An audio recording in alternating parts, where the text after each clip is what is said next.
looks fake, but it's real. Huh. Interesting.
Let's get ready to grow.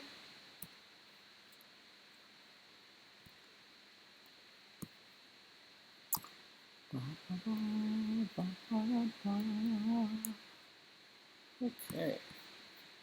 Hey guys. Tea time.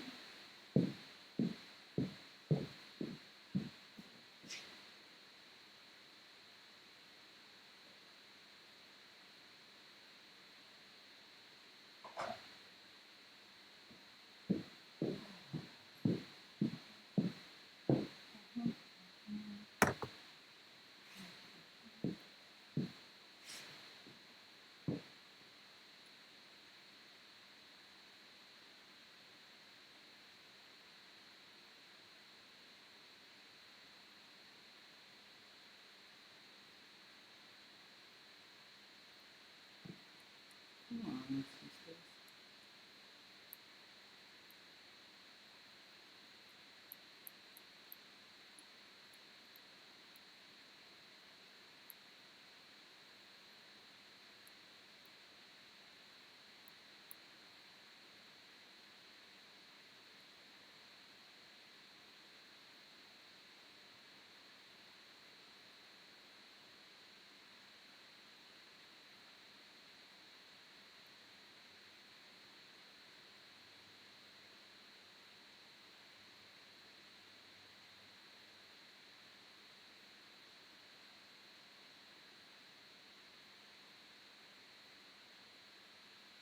I'm assuming this is working.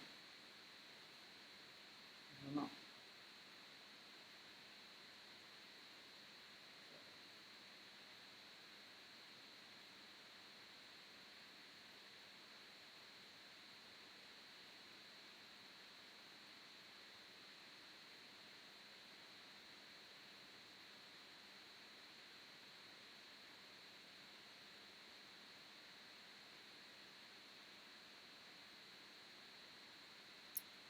Sure. Whatever.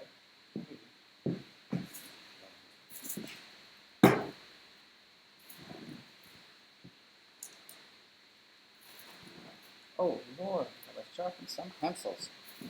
3 minutes.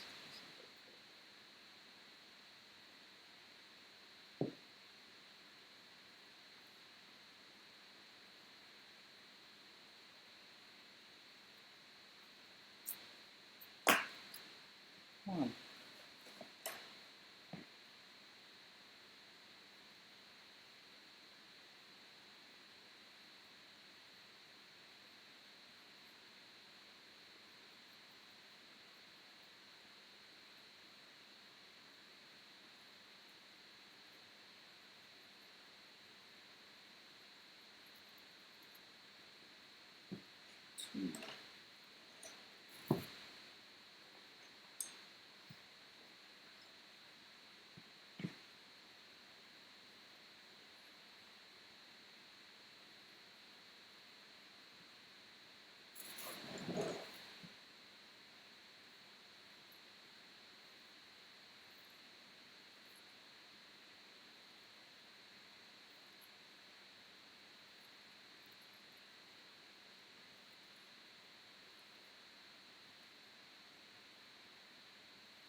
No! How did that break? Ooh. Ooh. Good contact. 1 minute.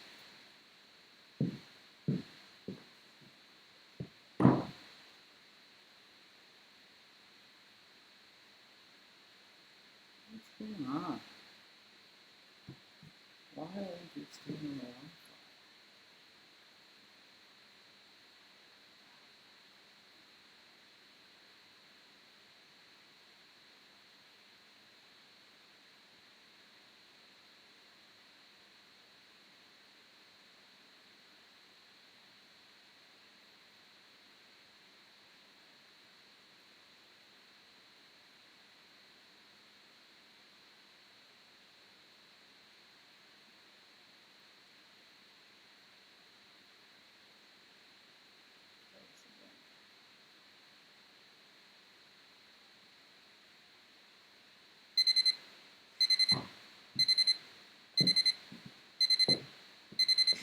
Sweet.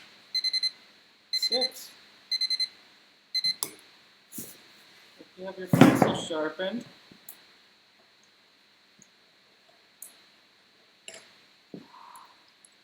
I've got a whole bunch myself. Just gonna give it a minute or so. I'm having problems with the Wi-Fi. Hey, so hopefully hopefully the Wi-Fi stays going here. Today I'm gonna draw another picture of Ryan. He's so great to study. We have all the poses that we can't see the genitalia, of course. It's a little bit hard when you're on the internet. The algorithm will see the photo. Won't judge the drawing, but it will judge the photo. So I'm just being cautious. You guys can get those at Artista.com. I put some of the photos that I paid to take of Ryan up there that you can download if you want. You can also screenshot them. I know people are poor, especially artists. Trust me, I'm going poor quickly myself.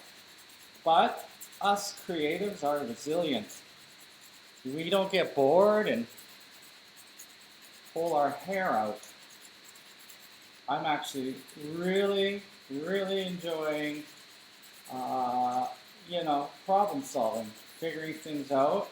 And also, I think my Friday class that some of you are attending is stellar. Probably the best thing I mean, normally I would charge for that. But you can take the Friday 11:11 till 1:11 class for free right now. While I can't open the studio, I do still want to keep working even if I'm not making money. This is a craft and a skill, and like all things like that, you need to maintain them. So, there's a couple of you here now, so I want to get started. Oh man, dirty already. Make sure you have yourself some Atelier sharpened pencils, properly sharpened. They're more like a brush with different edge qualities on them. This is from last week's Friday class.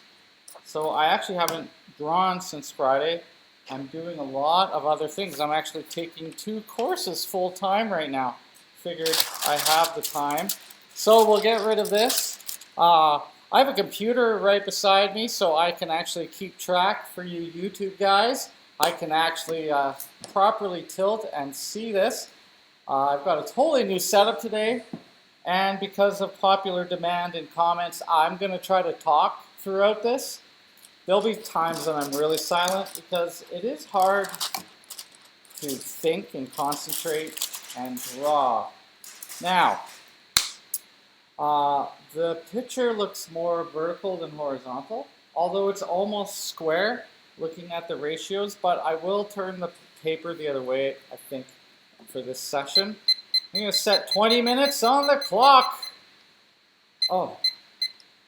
And because I'm alone and there's not people in the room to judge me. Whether or not I'm doing well, I keep forgetting to set the clock, so I'm sorry guys. It might happen again. I'll just sit and draw for 3 hours straight. But we have to pretend because we need to train as if the model is actually here. And so for you in YouTube land, you can't see this, but I have a flat screen TV with the image on it about 5 feet away, maybe a little further, so that I'm still working in a way that I could work sight size, but I'm looking beyond myself as if Ryan is like 10 feet away on the stand. So relative proportions that I'm used to in this space. Let's put this timer here today. I've got my tea. I'm ready to go here.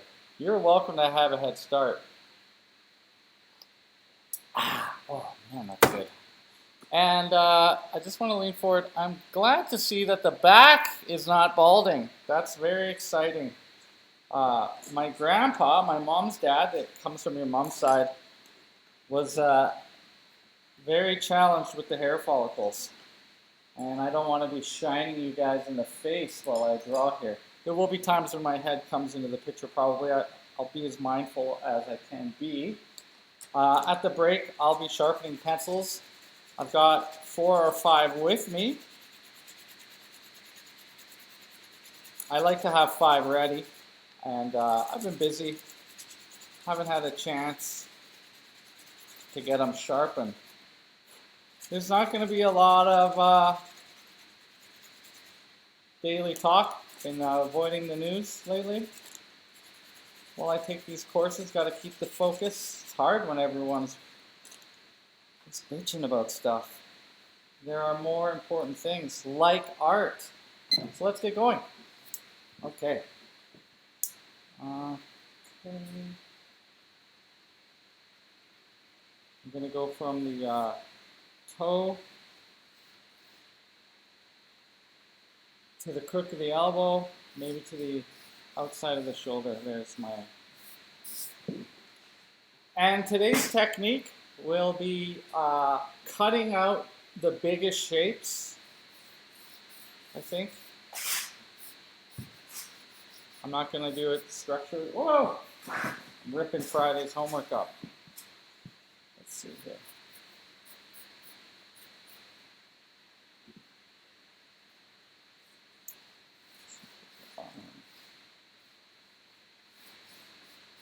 Arm.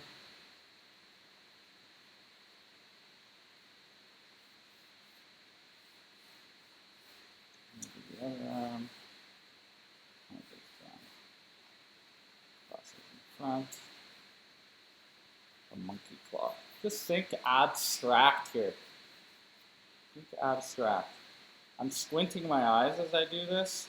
Here, let me pull this up a little bit more.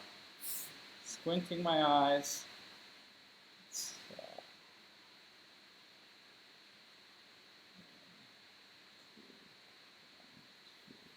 A little long.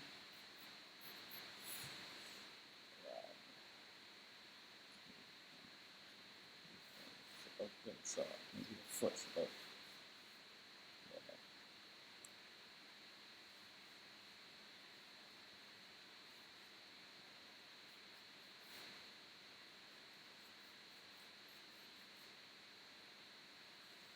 Oh, I'm getting close to the edge here. Not a good way to start.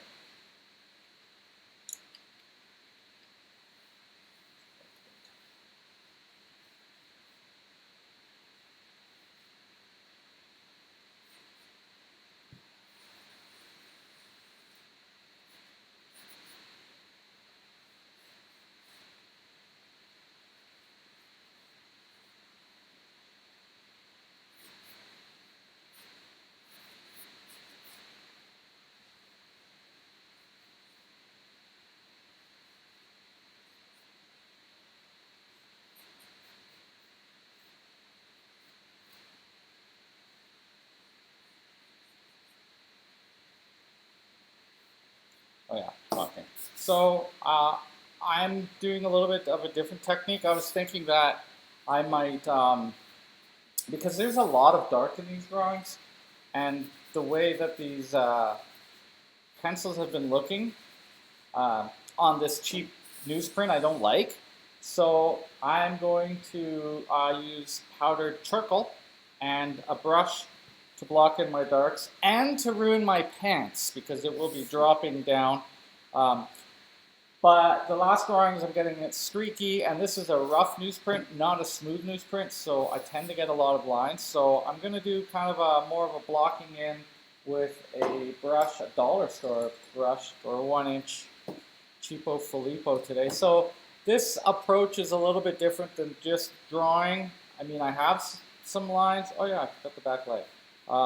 But I'm going to actually just do big basic shapes and make it maybe a little more painterly than last week. I always like to change it up a little bit. Maybe that's as me. So I don't want lines because I don't really want much of a commitment at this point. And I'm 5 minutes in, and I've got this guy blocked in. So I'm going to go ahead and get messy here. Maybe I'll do it like this so I get less on my pants. These pants were just cleaned, so squinting my eyes, I'm just looking for big shapes, and I'm just going to paint them in now and let the beautiful charcoal fall.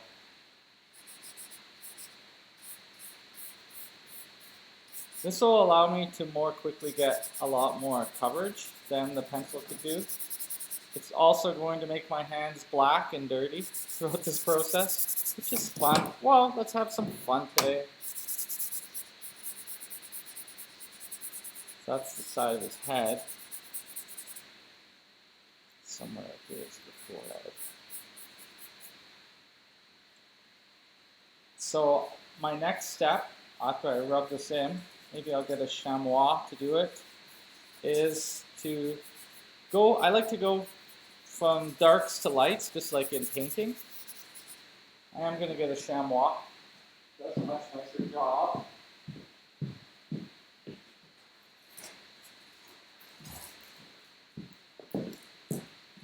A chamois. These things are available at the art stores. I have about 6 or 7 that I keep on hand in case a student wants them.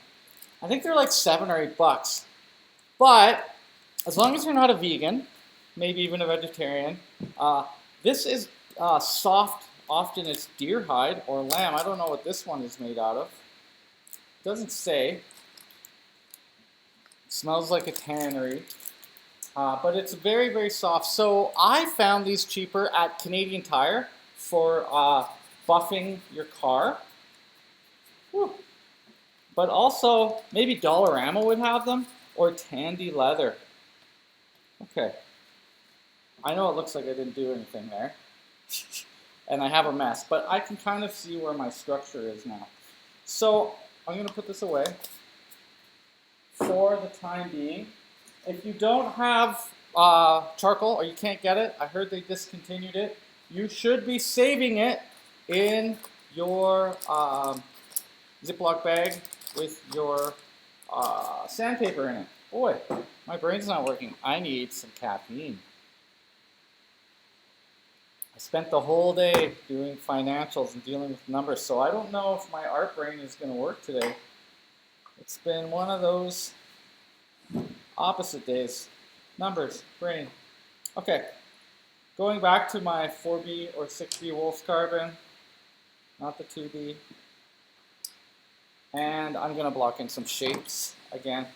Looking for dark shapes. So I'm squinting my eyes down to simplify. And I'm going to start over in this head area. So I'm just putting some tone on top. It's dark. See if I can find where I was. It's dark.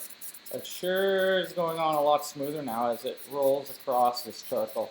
So hopefully this allows me to have less streaky work, although probably should have like 20 more sheets under there. Now I can kind of see where I planned my arm, so I'm going to just fortify that back in there. It's a good place. In fact, it's where I started last week. I like drawing shadows in the forearm. There we go. That's going to be the bicep. More S. Get the leg around here. Somewhere that's like the back somewhere. But it's in shadow anyway, so I'll just smooth that out. And the shoulders here.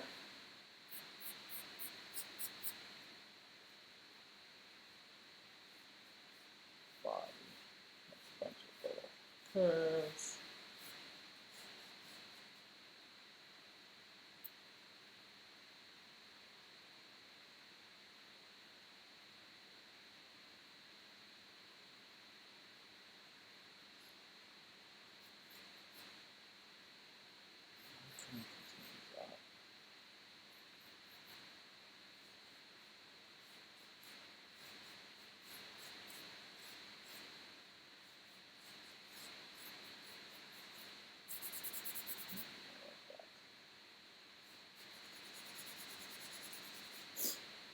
That shape, shadow shape.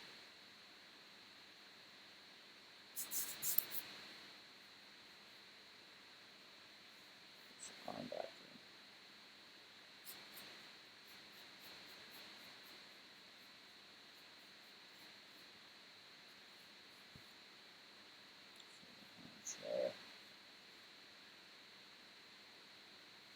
There. Ish. I'm actually letting mistakes in texture of the paper kind of establish some things. Let it sit where it wants to. There's this negative shape between this knee. Ooh.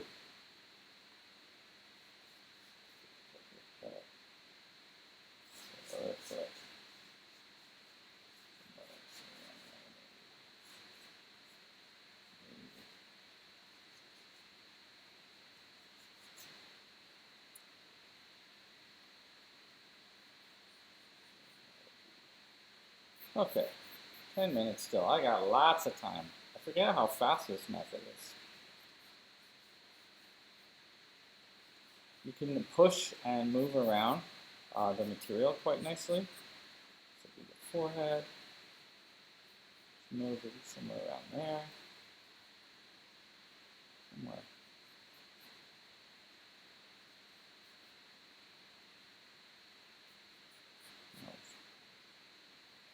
Shoulder.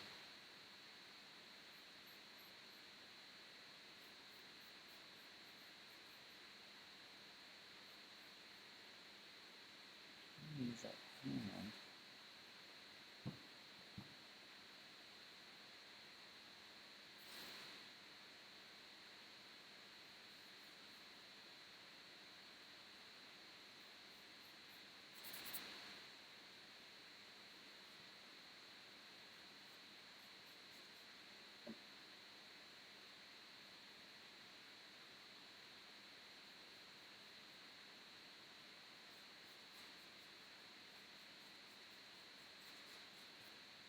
So I'm gonna look for my darks again. Let's pull them out. Jaw, neck. A lot of babies going on right now.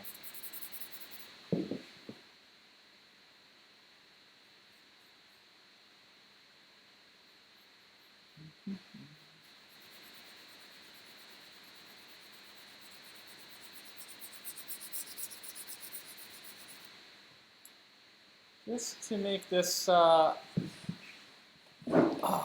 little bit easier for y'all to see, I'm going to pull out some of the lights now. And I don't care that it's human anatomy. I am just looking for abstract shapes. So when I squint my eyes,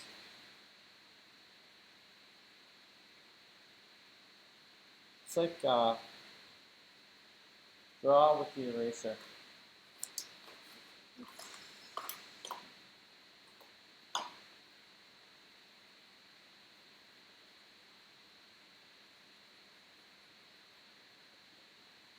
And then I'll go back in after with my dirty hand, soften it. But these things can just start out very simple.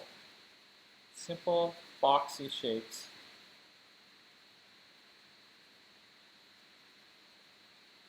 Simple, boxy shapes. Just trying to change it up too.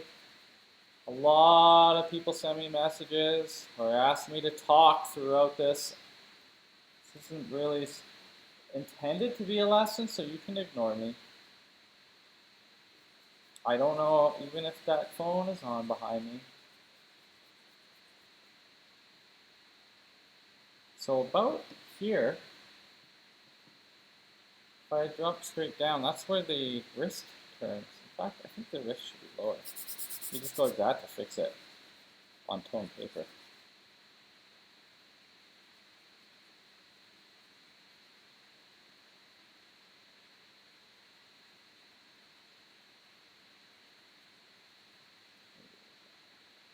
Maybe like that. This actually will not be left this light.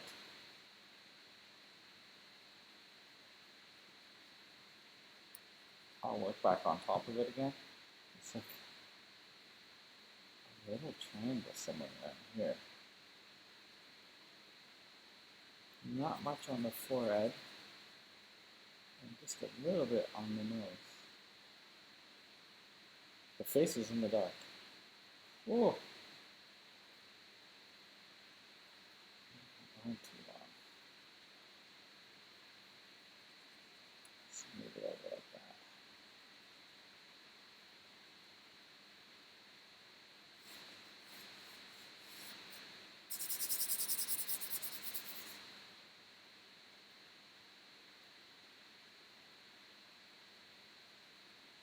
Patella. So angle to this triangle. Angle to the triangle.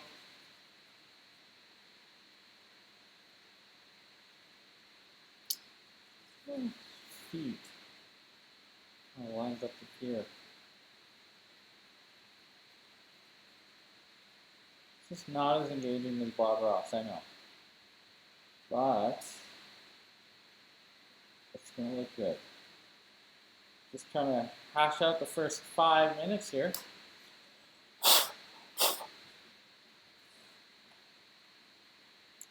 I'm going to spend a little bit of time now instead of the break trying to figure out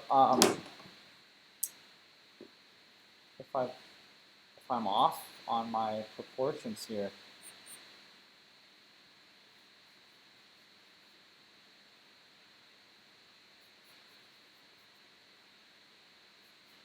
I did a lot of this by feel.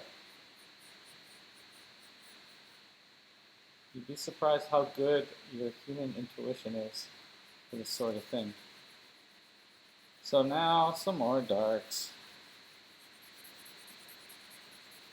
Might be smarter to use your Conte 1710B. It's a lot better at laying in these darks. For sure. So I might follow the abstract shape of the Terminator shadow a little bit. It's going to change throughout. If I take a diagonal down the head, nose, chin, face, it kind of visually lines up with this light pattern that's being caught on the pectoral muscle.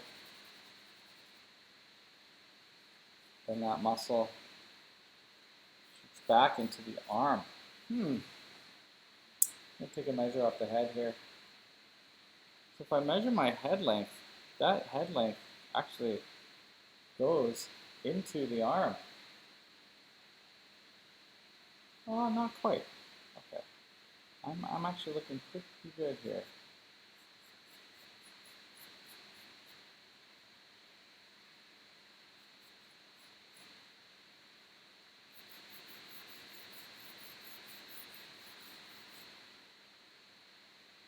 This is basically diagonal. 2 minutes and then we're going to take a little break. If you've taken my introductory learning to draw class. This is like in class 3 we use a technique very similar to this when we're drawing our skulls. And we just build it up over time. It creates softer edges because you're not so committed to drawing a line. Move up a little bit here. This abstract shape down here.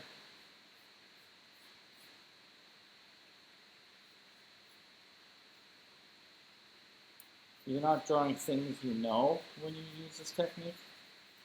Just shapes of light and dark. So I'm not drawing the leg, I'm drawing the dark shape. There's like a horizon back here at an angle.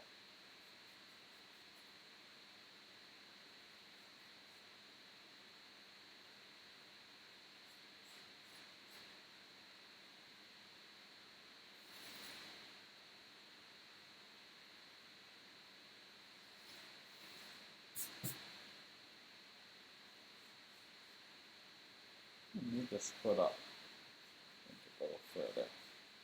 It is closer to us.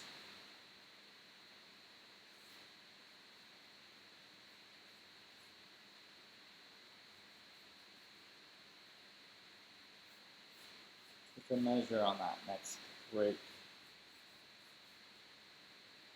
See how I fare there. Pretty much all this is in shadow. A lot of darks in this one.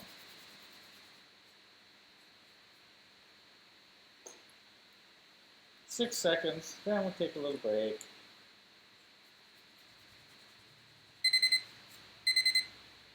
Alright, pick 5.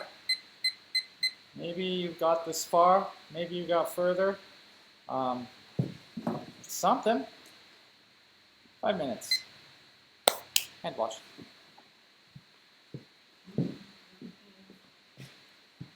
Hey, oh boy. It sure looks different on this Instagram. I'll wave at y'all. Thanks for joining, guys. If you're on Instagram and you want a better view, go to the YouTube channel. YouTube channel has a straight down view.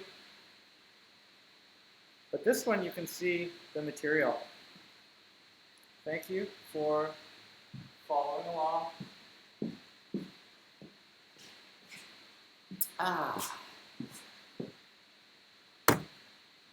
5 minutes. I gotta wash my hands. Totally trashed this drawing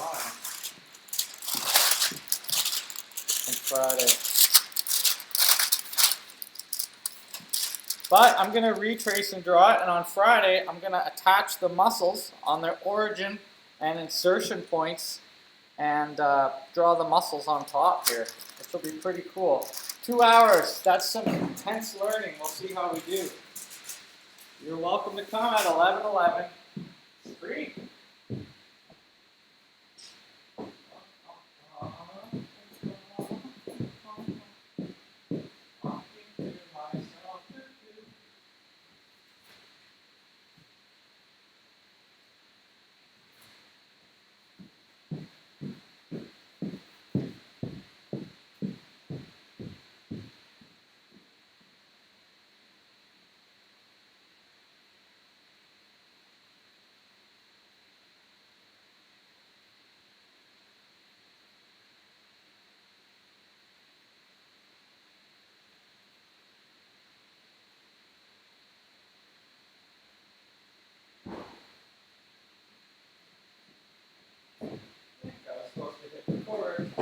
My gosh, did I do that? No. Nice one, Bunny. Hopefully YouTube is recording this then.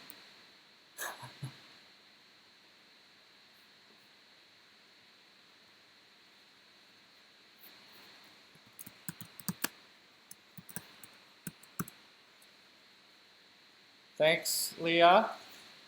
We still got hours. I don't know, I'll probably trash it before we get to it being finished. Clean my hands though, because in 2 minutes it's gonna get dirty again.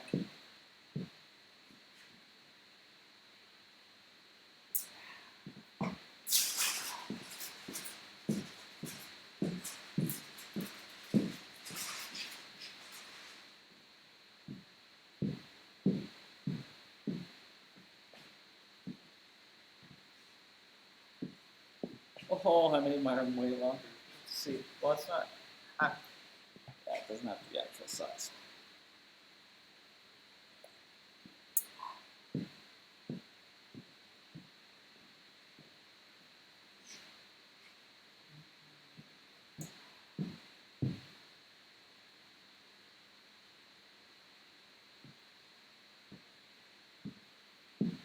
I feel like head moved down too.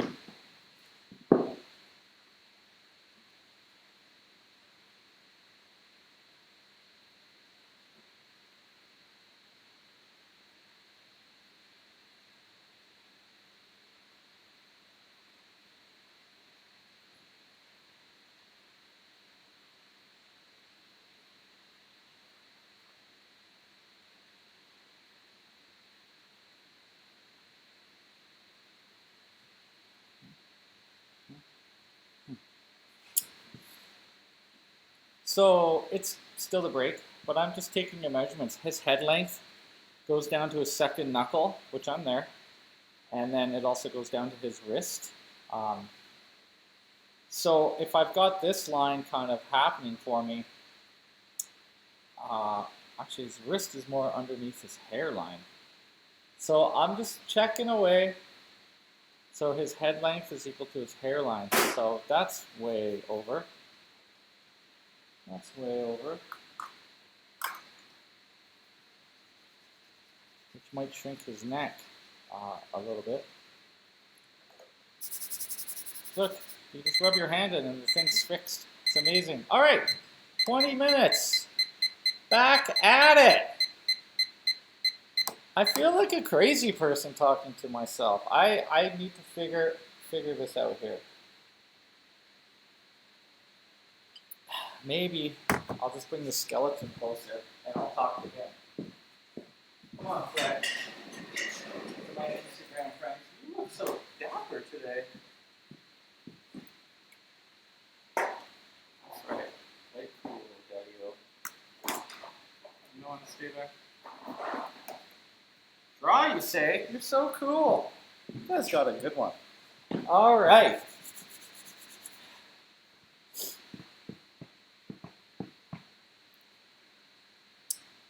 I think I'm going to also move the head up a little bit. Start.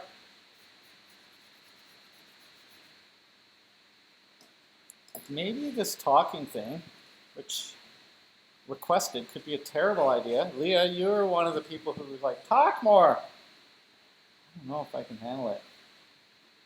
Because when I'm drawing, I mean, a little bit there's voices in my head saying, don't fuck this up.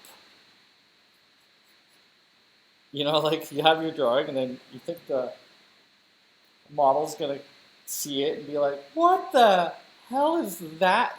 Is that what I look like? I've had one model, bless her heart, tell me I gave her body dysmorphia.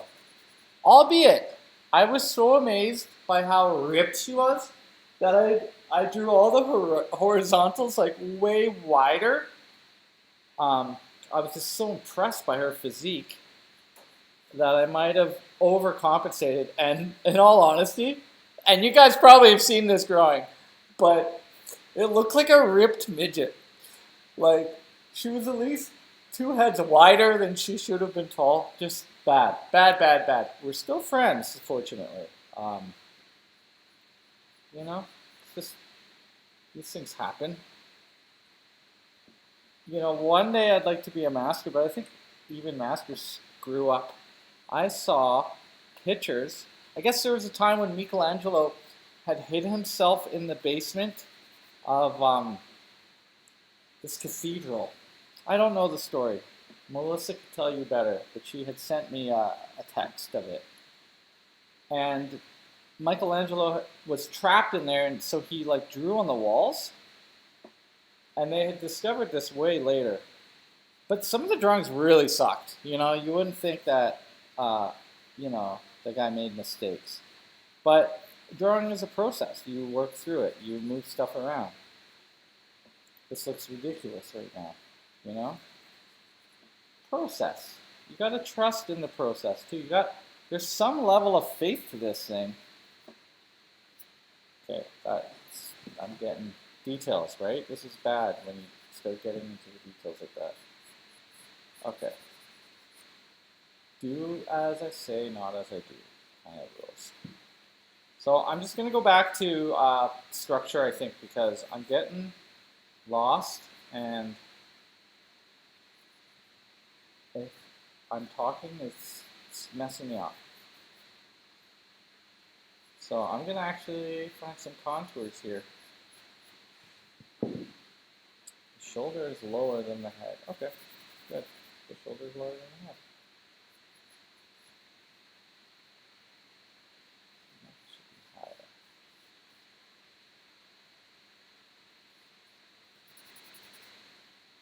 Like that.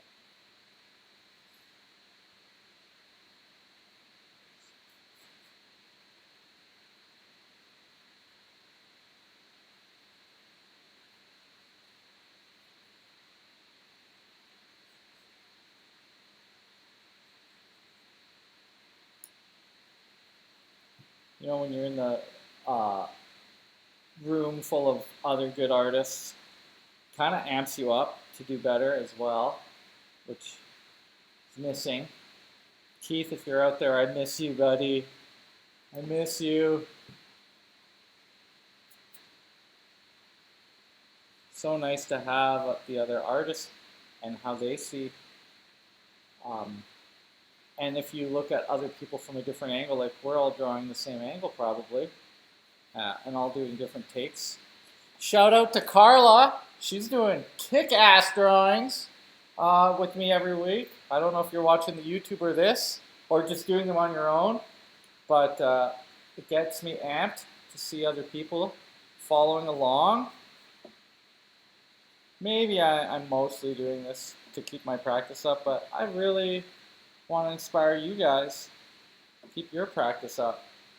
Because, man, does it ever feel good when you get through those hurdles, you know? I just recently got through a plateau of my own, and, you know, it's exciting. Maybe, like, when I was a kid, I'd skateboard, and I'd work at the kickflip, and I'd work at the kick, and then, you know, you fall on your ass, you get hurt, but you got to keep getting up. You got to keep making progress, and then when you get over that hurdle, it's like, I can do this all the time now, you know? Give me something harder. 720.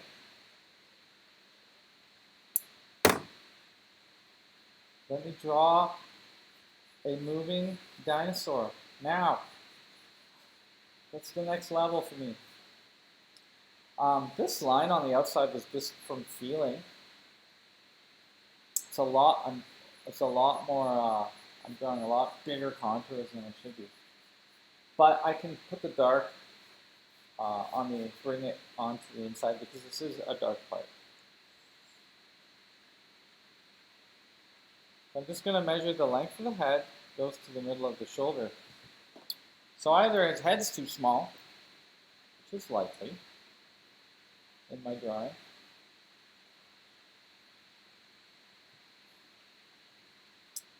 or I got to move the shoulder over.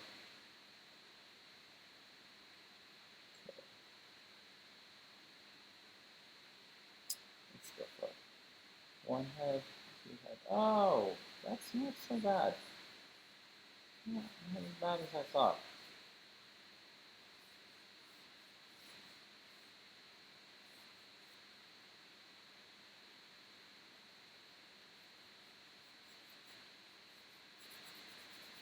This is all dark.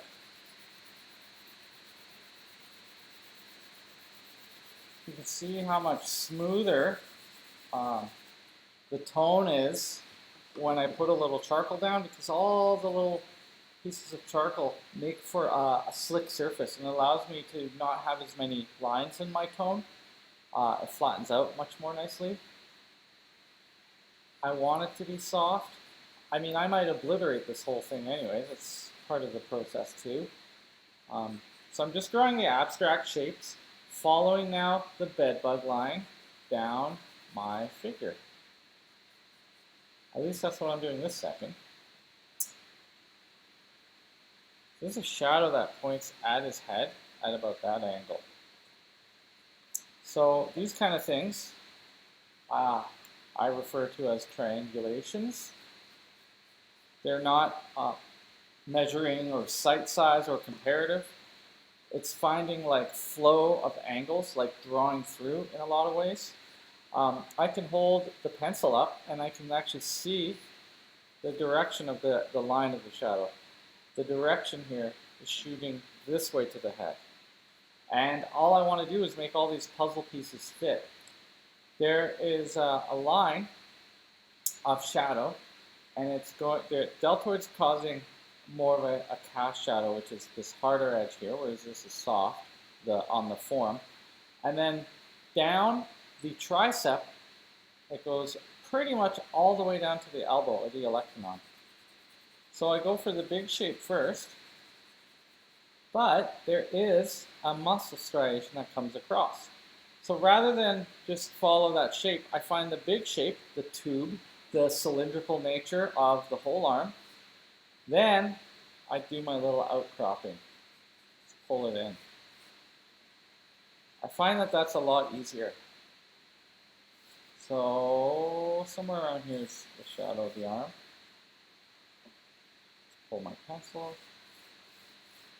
There's nuances here. I don't need those yet. Big, simple shapes. Big, simple shapes. Happy trees and big, simple shapes.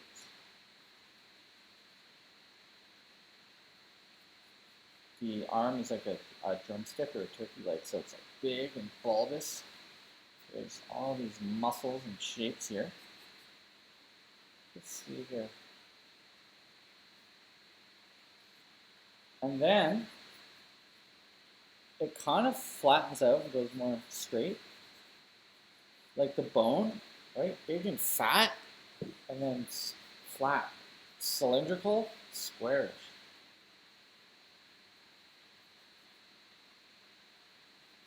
And then there's a shadow.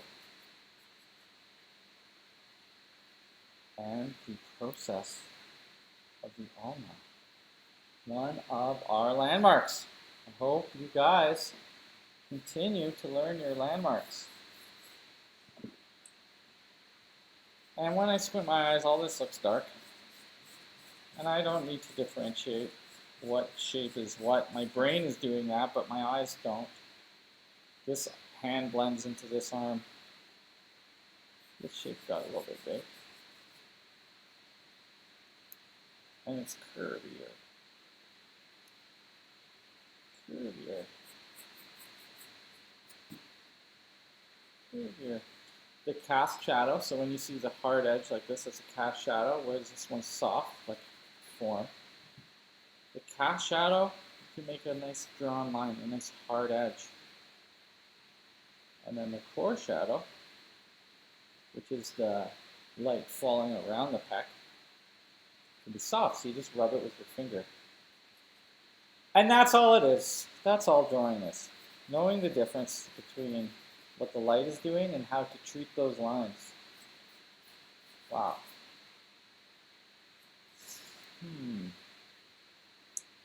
Maybe I made this forearm a little too big.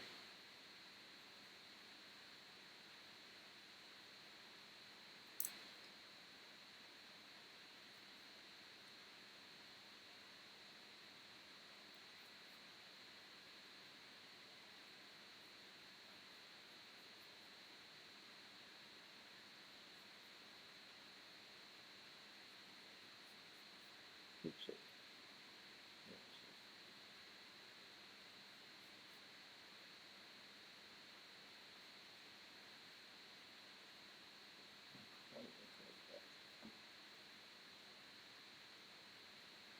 Still 8 minutes in this session.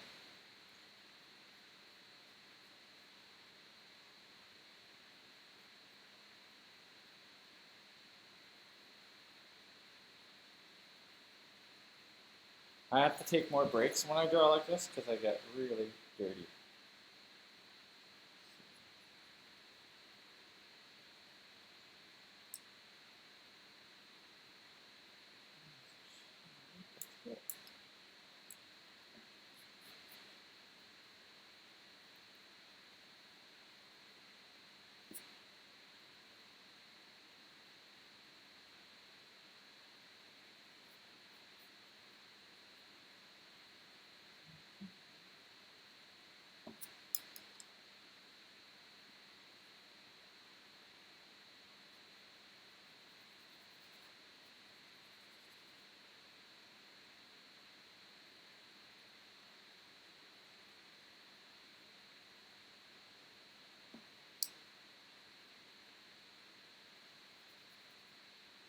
Maybe in the next drawing I might just go full charcoal next time.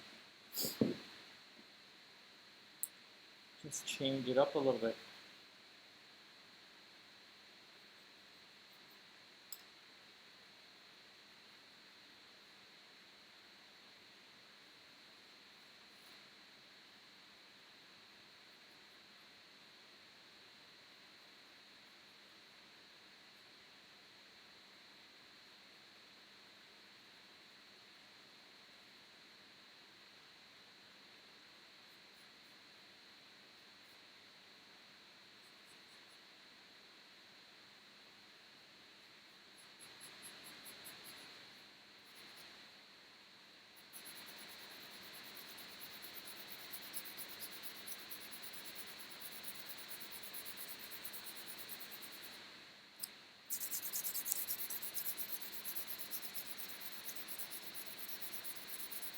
I'm turning the pencil when I do this too. So sometimes you get like little scratchy lines, but you don't want to wear a flat edge really into your device. Okay.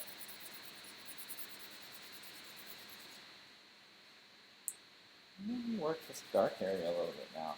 Cast shadow from the elbow. It curves up, across the knee. Back over.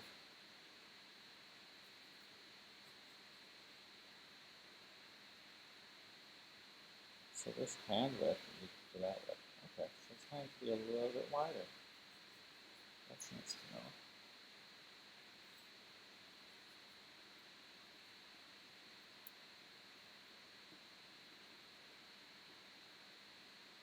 Like so.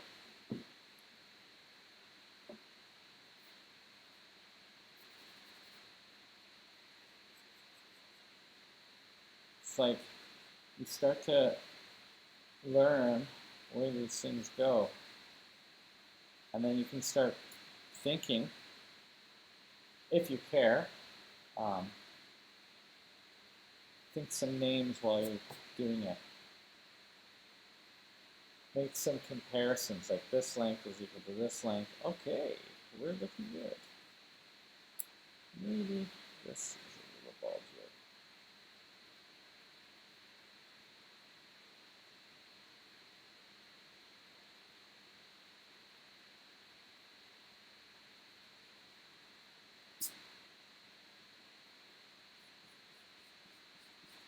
Bulgier, technical term, right?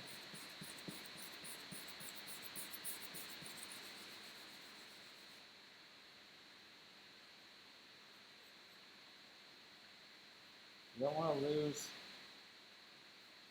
that gesture either, though. The wrist is below these fingers, so I had to pull it back. The more you draw, sometimes the more stiff that gets, and you have to re-emphasize. You can also make a caricature out of it a little bit too. Help the viewer to understand what it is you're trying to show them. Remember, it's just a language.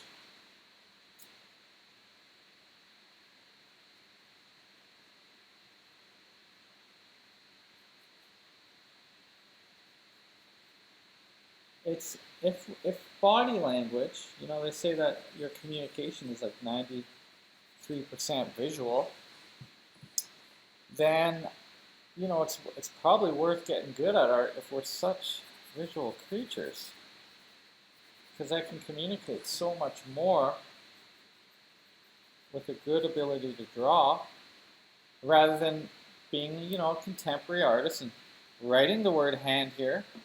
I'll actually draw it. And then all those grads from art school, those drawing majors who never learned to actually draw a thing, you know who I'm talking about, they'll just have to write the word. They'll be competing with Stephen King and Tolkien,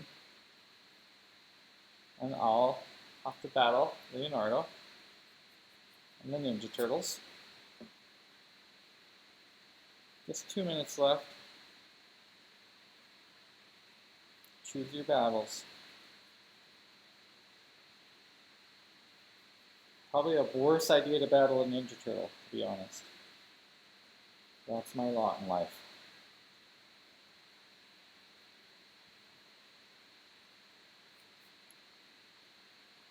Whew, got a little tied up there. Gotta get out of that mode. Give him some hair.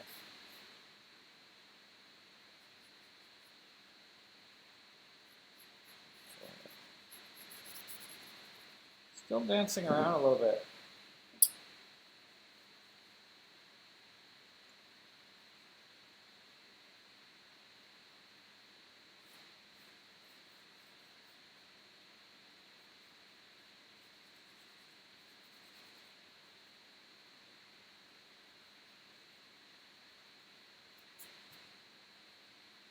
This knee turns. Oh, that looks actually pretty good. Maybe it's not as much. Not much of a gap in between those two.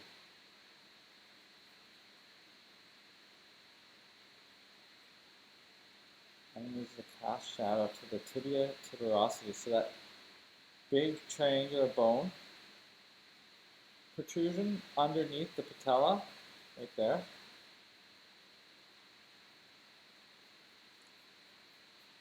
Before it goes into the tibia here. I guess those are the words when thinking about the structure that I kind of fill my head with. But you honestly don't need to know the names of all this stuff. It's additive, and also I'm talking out loud, so I might need it. So, if anyone's still there, 5-minute break. I'm gonna look at the comments. Hey. Make sure my light's good. Okay, 5 minutes. Can't really see that, can you, YouTubers? Baby scooters. 5 minutes. Wash my hands.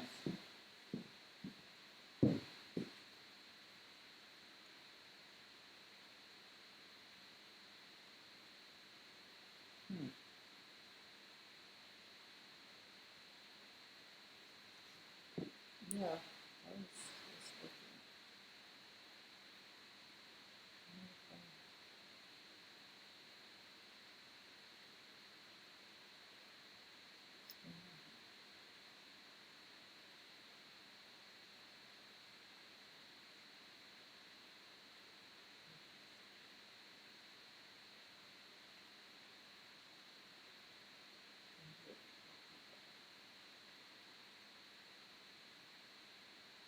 Oh, no.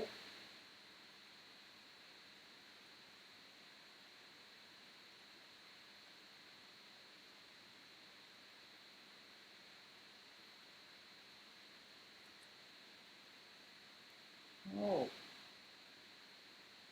Oh. Sure. Check your network connection. Fine. You know what? No, I'm not drawing the same size, but I'm curious how far off I am. I'm just curious Because I feel like the shoulders are too big. Let's line it up. Holy shit. Whoa! Hey. You know what? My foot's a little big.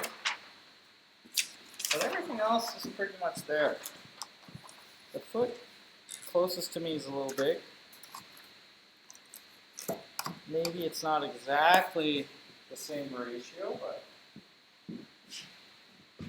fairly accurate.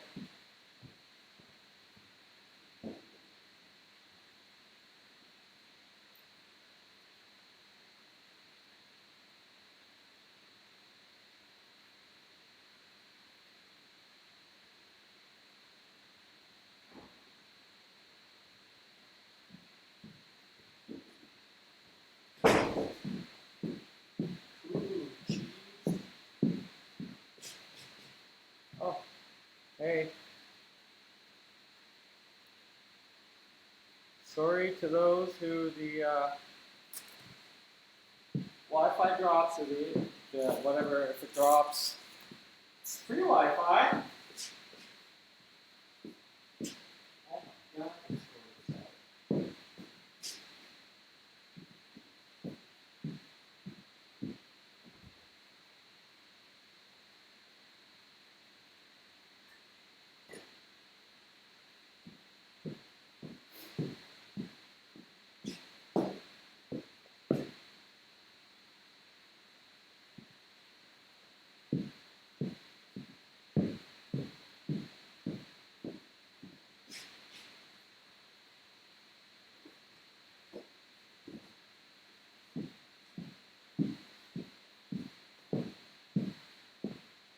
Paper towel time.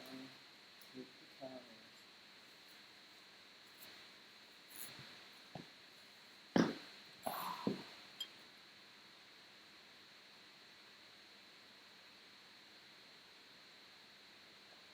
I just realized I could look up at the screen instead of down on this computer. Oh, Luddites.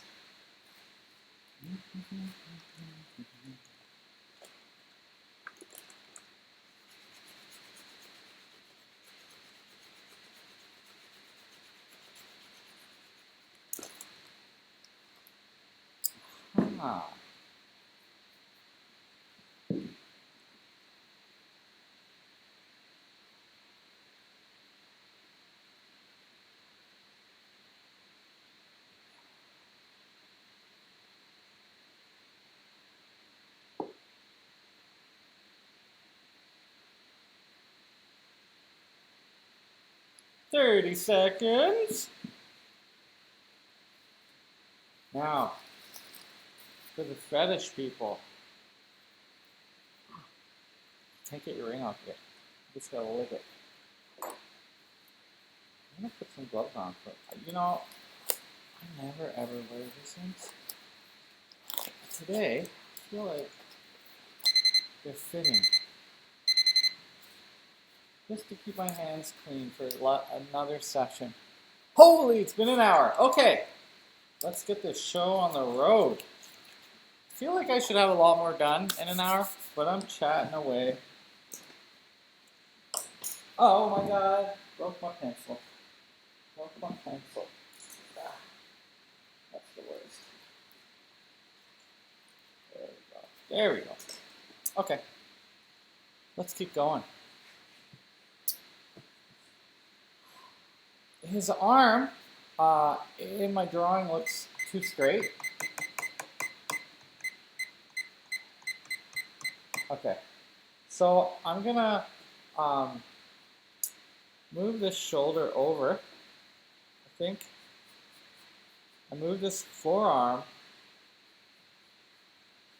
and wrist down. I think that's my strategy. Let's shorten the hand.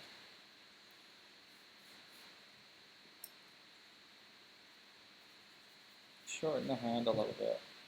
His wrist is under the crook of the neck, and this is too far over, which makes it look a little bit stiff. I think it's pushing his chin forward too, a little too far.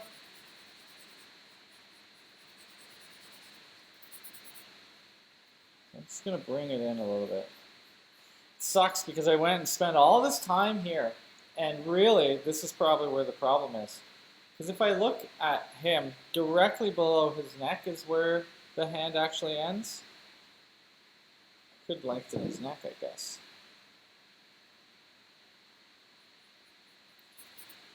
But I feel like this is too big a distance. So I have to figure out a way to deal with it. I've committed to this arm. In fact, this forearm shouldn't be that long. So I'm just gonna have to deal with this. Let's go for that again. Let's move it all in like I just said. Actually, these gloves look quite nice. Quite nice. I'm gonna tuck everything in a little bit. And so, back to the drawing board, literally. Okay. Moving forward, my YouTubers. There we go. So below is where the knuckles go to. Even then, I think the arm looks a little too long. Let's move it over further.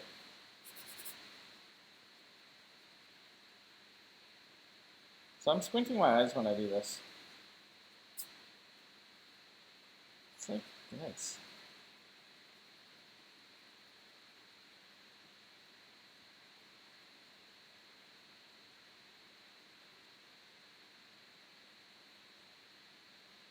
That's what it should be. So the hand's okay. So the arm had to be more below the ear.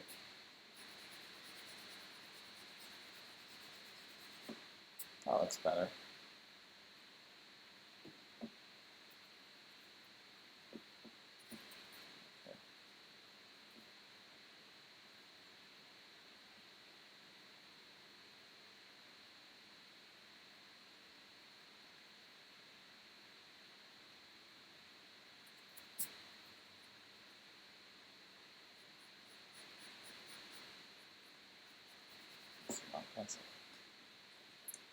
Oh my god. Thank you. Trying to keep a time here. That was the whole point. Oh well.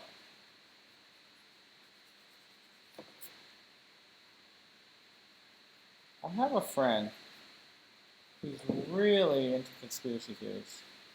He's definitely not watching this. And I'm enjoying every day the anti-vax craziness that goes on between people. The analyzing of Bill Gates' features, if he's the devil. This kind of stuff is very entertaining right now.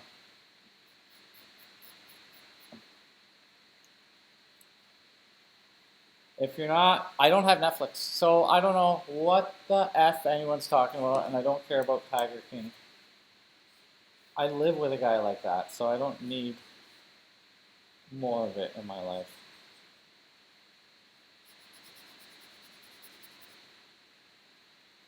No, thank you.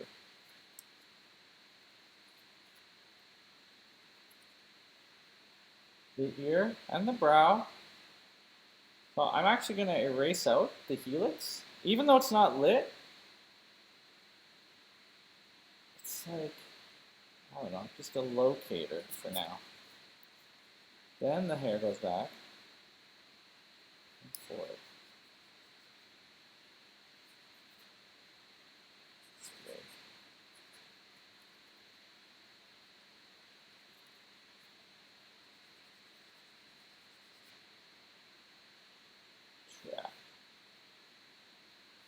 Trap.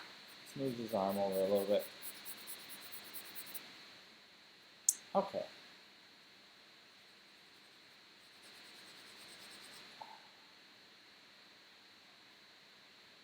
Back to talking, babbling about nothing.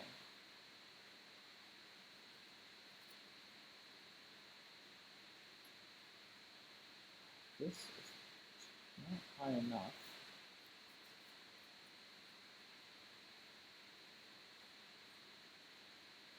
There's a line that goes across like this.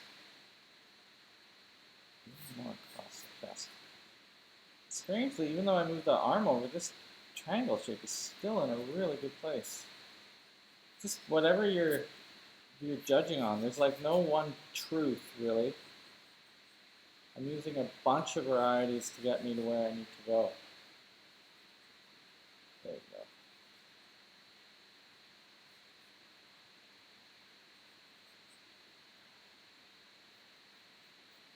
Kind of like a diamond shape. That muscle from this angle. Okay, now we're cooking. I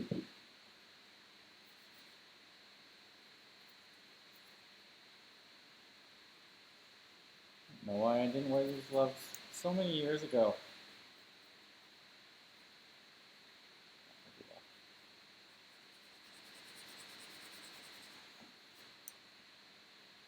So now that shape's looking more correct. These abstract things you gotta use because the negative space. So at this point where the patella is turning, and it's slightly a half tone, into the tibia tuberosity, which I've kind of established strongly, it's one of my markers, is also where the leg is coming out of, which I have, and there's a cast shadow on it. On this edge it slightly looks illuminated, although it will still be toned. So I'm drawing the negative space here. So the forearm is looking a little thin now, but these are a lot closer together as they are in the reference. So that's good. We're getting there.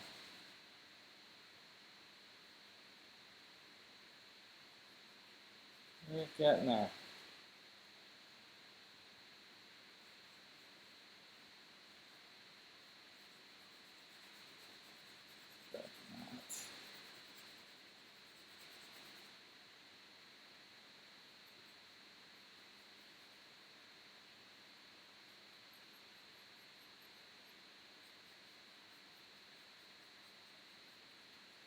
It's like a vein going like that too. Oh. Sorry guys, drawing low, but you can't see in that screen. I don't know about you guys. Okay. Should just be worrying about the drawing. So I get better at this.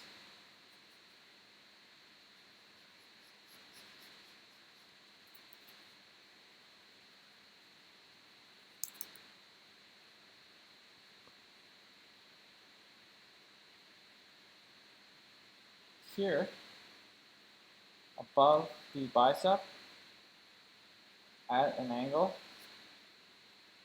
there is a fold of the pec, which kind of lines up to here. And then we have the sternocleidomastoid going up to the ear, the neck pit, and the neck coming down here. This is a shadow area, so you don't need to draw that much detail, but it's helping me locate some of the more abstract things within it. It's probably better just to stick to 2 values in the dark, but I want to use some of these structures to base some of the other work off of. Okay, let's get this knee in. Directly above the toe, folds up, shoots back. And right where it shoots back, actually, is the ankle. So that helped me locate a little bit more. So I'm going to put the toe here. So I am going to shorten the foot. 2 sessions ago I brought it up, but that indicator really helped me out. Like a little puzzle.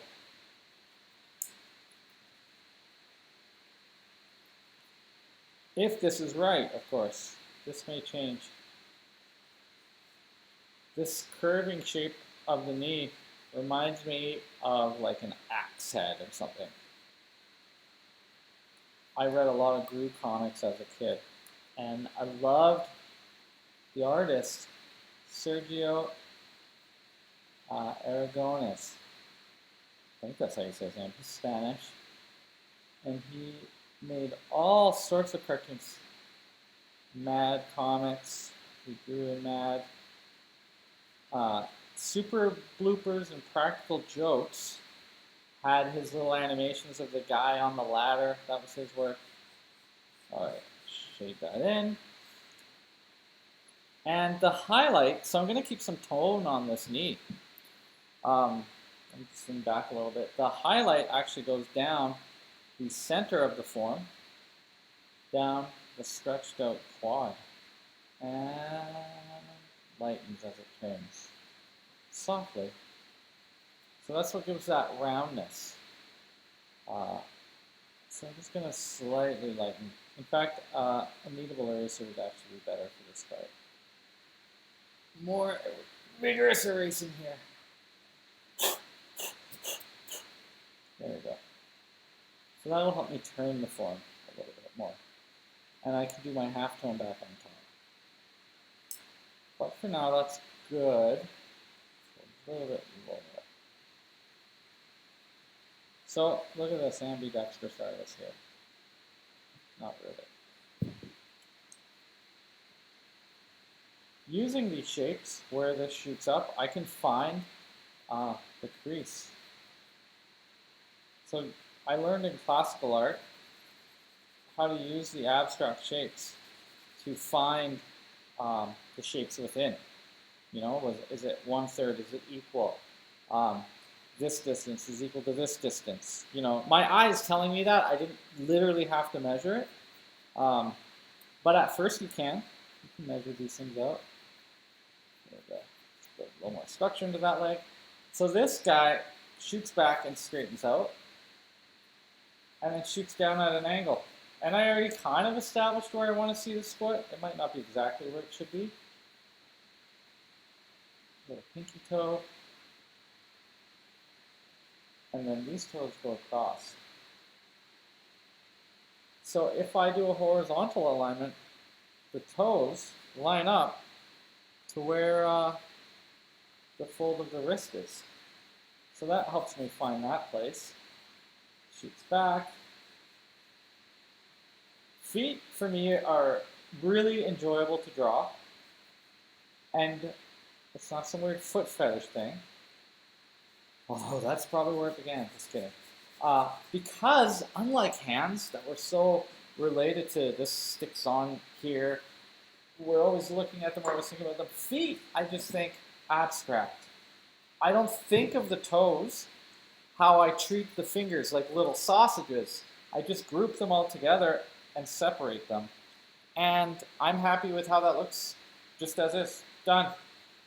And I think it's because I think very little about the feet that they are so easy for me to accomplish and be happy with them. And also, who cares about them, right? They hold you up, but they're not that important to draw because most people aren't focusing, except the foot fetish people, aren't focusing on how well you render the feet. And I'm sorry to all those disgusting people out there who have foot fetishes that I'm not spending more time discussing this. Disgusting it, really. That is a weird one. I mean, I don't get the clowns and the balloons either, but... Okay, so I got this nice shadow. The illuminated toes.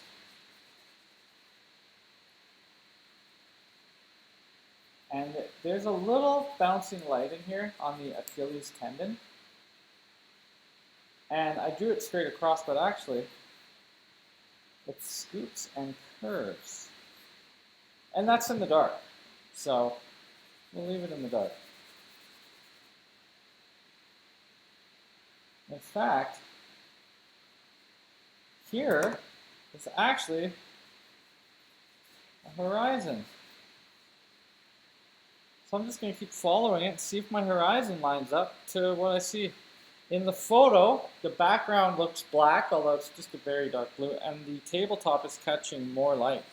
So I'm going to just darken my background.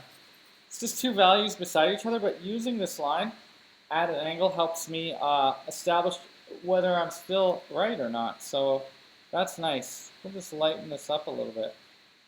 It's letting me see that I'm in the right area at least. From the foot to the heel at that diagonal helps me locate this foot. So 6 minutes left, I might get the feet down in this go. We'll see about that. That would be nice, not having to deal with them anymore.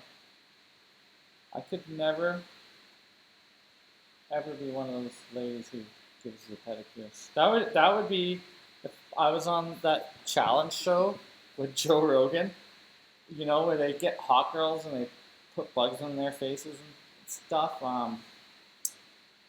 It would be feet. I'd be out of there. It wouldn't take much. You could boil me alive. You could have really pissed off dogs and wolves attacking me. No problem. But to do someone's petty manny, ugh, gross.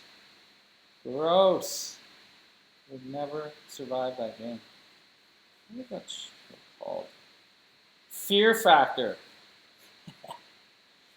Oh man. You put tarantulas on me, but do not make me use that little scrapey thing on someone's feet. Oh. I know, too much information. They're having fun.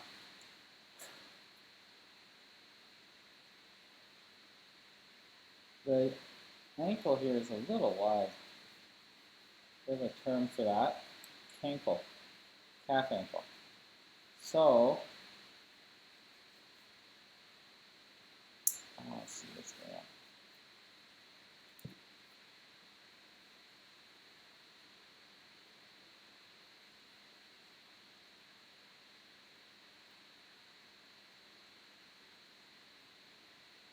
This thing's got a little bit big there. That happens when you're judging the outer contour. And I do constantly have a habit of making my legs not skinny enough. There are some models who are like fashion models that come here, and so they are incredibly skinny, and I find I do a lot better job on drawing their leg proportions, probably because they're so slender. But as soon as there's any meat on the leg, I start to have a problem. And then we've got models like Lee, who've got massive legs. So by overdoing it, in my case, it's okay with Lee. It works. Because he's got such nice, big mountain climber calves, I think is why that's what's up going on there.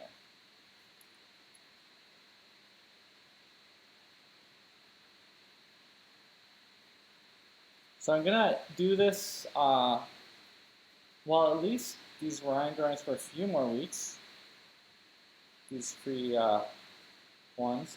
I'm going to try to hire a model here. It just depends on the landscape of what happens in weeks to come, what is appropriate or not. Obviously, I can't have any of you here, which sucks. This business is based on community, having people come in the studio. But I'm just fortunate enough that being an artist means you're used to being poor. At least in my case, I don't want to speak for all artists because I know there's very successful ones out there. Successful and unable to show right now. I guess if you talk this much too, other than sounding like a crazy person, that's how you get all those cool Bob Rossisms. Just like, oh yeah, this is a happy place. I've been thinking a lot about how art, people always say, oh, the foundation, you know, building a building, and some of this is structure. But I think a way more apt, oh, it's not the right place, a way more apt metaphor is more like plants, like spring. Like we start and we plant a seed, that seed being an idea, and you have to develop it, or plant many, many, many seeds, and you see how they grow and develop, each one, different factors, different environment, different choices, make that seed grow in a different way. And as that seed matures, just like in your art, your skills mature, right? Just as you start to mature or get sophisticated in what you're trying to do, you start to get this wide trunk like a tree. So the roots keep growing, and the roots would be your foundation, you know, your skills and sharpening your pencil right, and just making sure that the base is there. So rather than thinking like a pyramid, like a building, I prefer to think of it as a tree, and it grows. And then all the avenues of things you can do. I'm going to throw acrylic paint and pour it over here. I'm going to use glitter here. I'm going to use pencil crayon. Because art should be everything, right? Even though a lot of what I do here is realism, that's not my only art. And then it grows and it branches off and new ideas happen and eventually leaves grow. And so there's a lot of options and you can't do them all. But fruit begins to appear. And that fruit is the pieces of art that you grew through that whole process that eventually come to fruition. And what does fruit do other than taste delicious and feed things, and it gets pollinated by bees, but eventually it drops or it gets eaten, and then it plants another seed. There's your food for thought for the next break. How is what you're doing, even now, part of your garden, your art garden? See, it is how this goes. All right, let's take a little break. It is a 10-minute break because we're halfway. Normally I would do 15 to 20. I need to sharpen some pencils and to see a man about a horse. I don't know what you need to do, but do it. We're making some nice progress here. I hope that yours is going well. I'm finding all sorts of mistakes. It's good to step back and look. I'm also going to take these gloves off. They are getting sweaty already. And I'll check out you Instagrammers, some comments on there, I hope. Haters gonna hate. Hopefully there's some love. Take a break. Hey, it's actually still on. Thanks you all. Thank you for saying hello. I appreciate it. It's coming. Whoa! Hey, hoy, hoy. I appreciate the waves, saying hello. It's always nice. Even if you just come for a second. Oh, wow.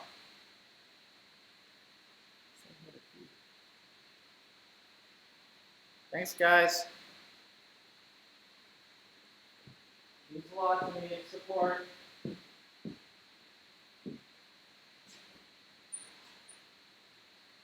The light is so beautiful right now in the hallway. I'm just going to take you guys with me for a second. Because I can.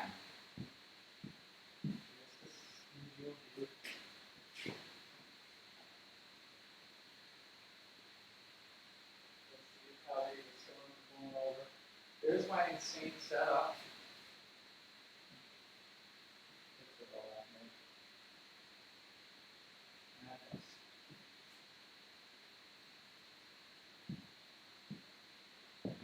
And I don't know if it's still going here.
is.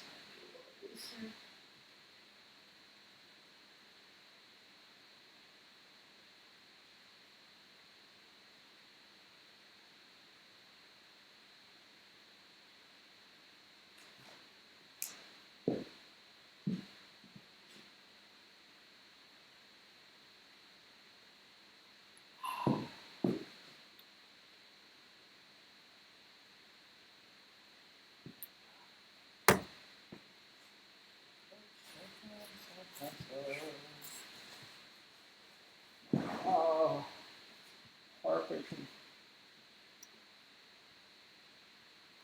You have a little holder though. Save all the little bits. Available at Swinton's.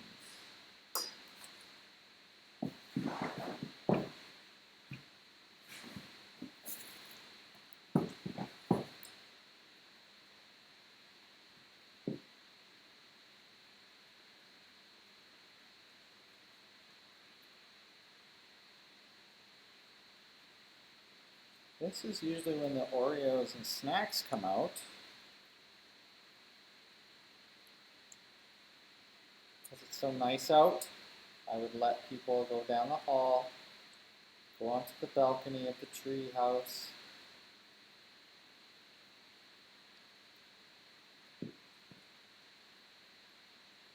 It's nice because it's a lot brighter later.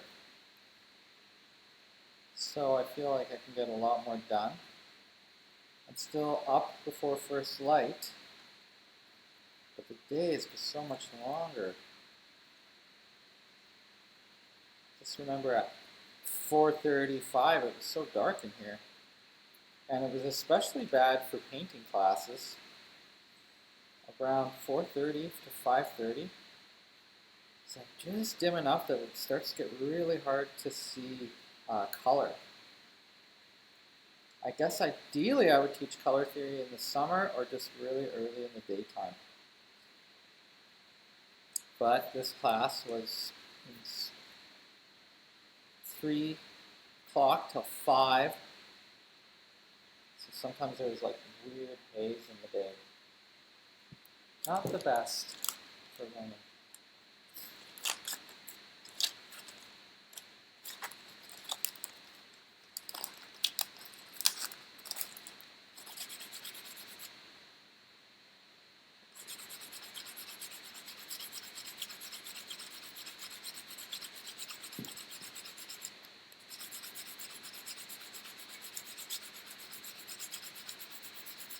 I wonder if I didn't talk and just made an ASMR video of this. I know one Keith would really, really like it.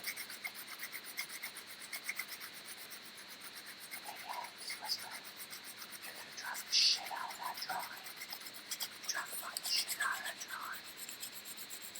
Everyone's gonna love that drawing. You're improving with each and every stroke.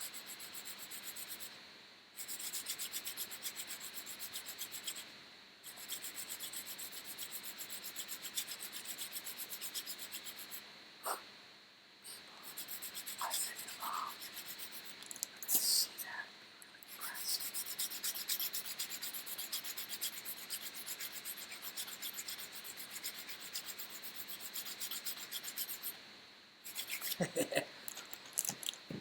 Oh man.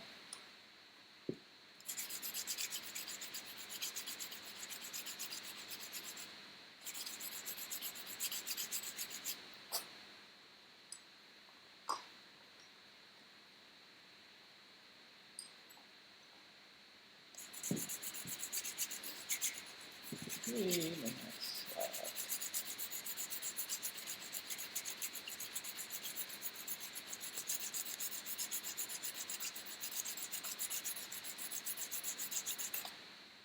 No!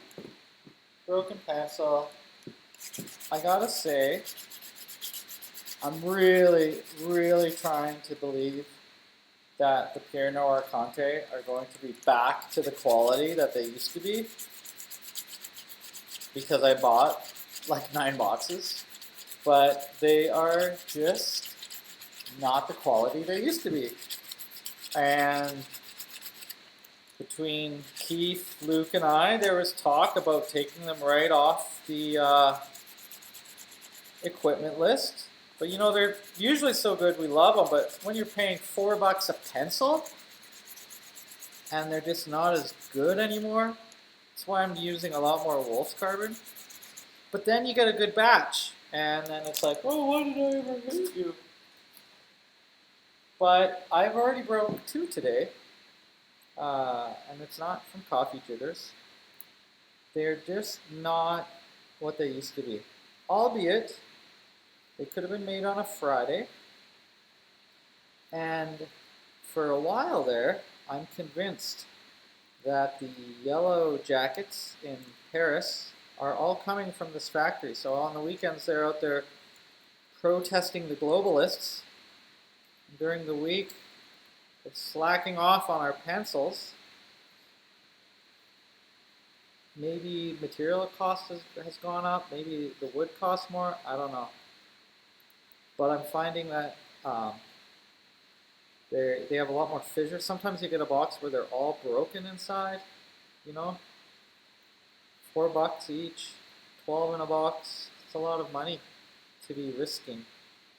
But they are still, for now, the Ferrari. But you know, a Ferrari, $1,000 or Lambo, whichever one you want.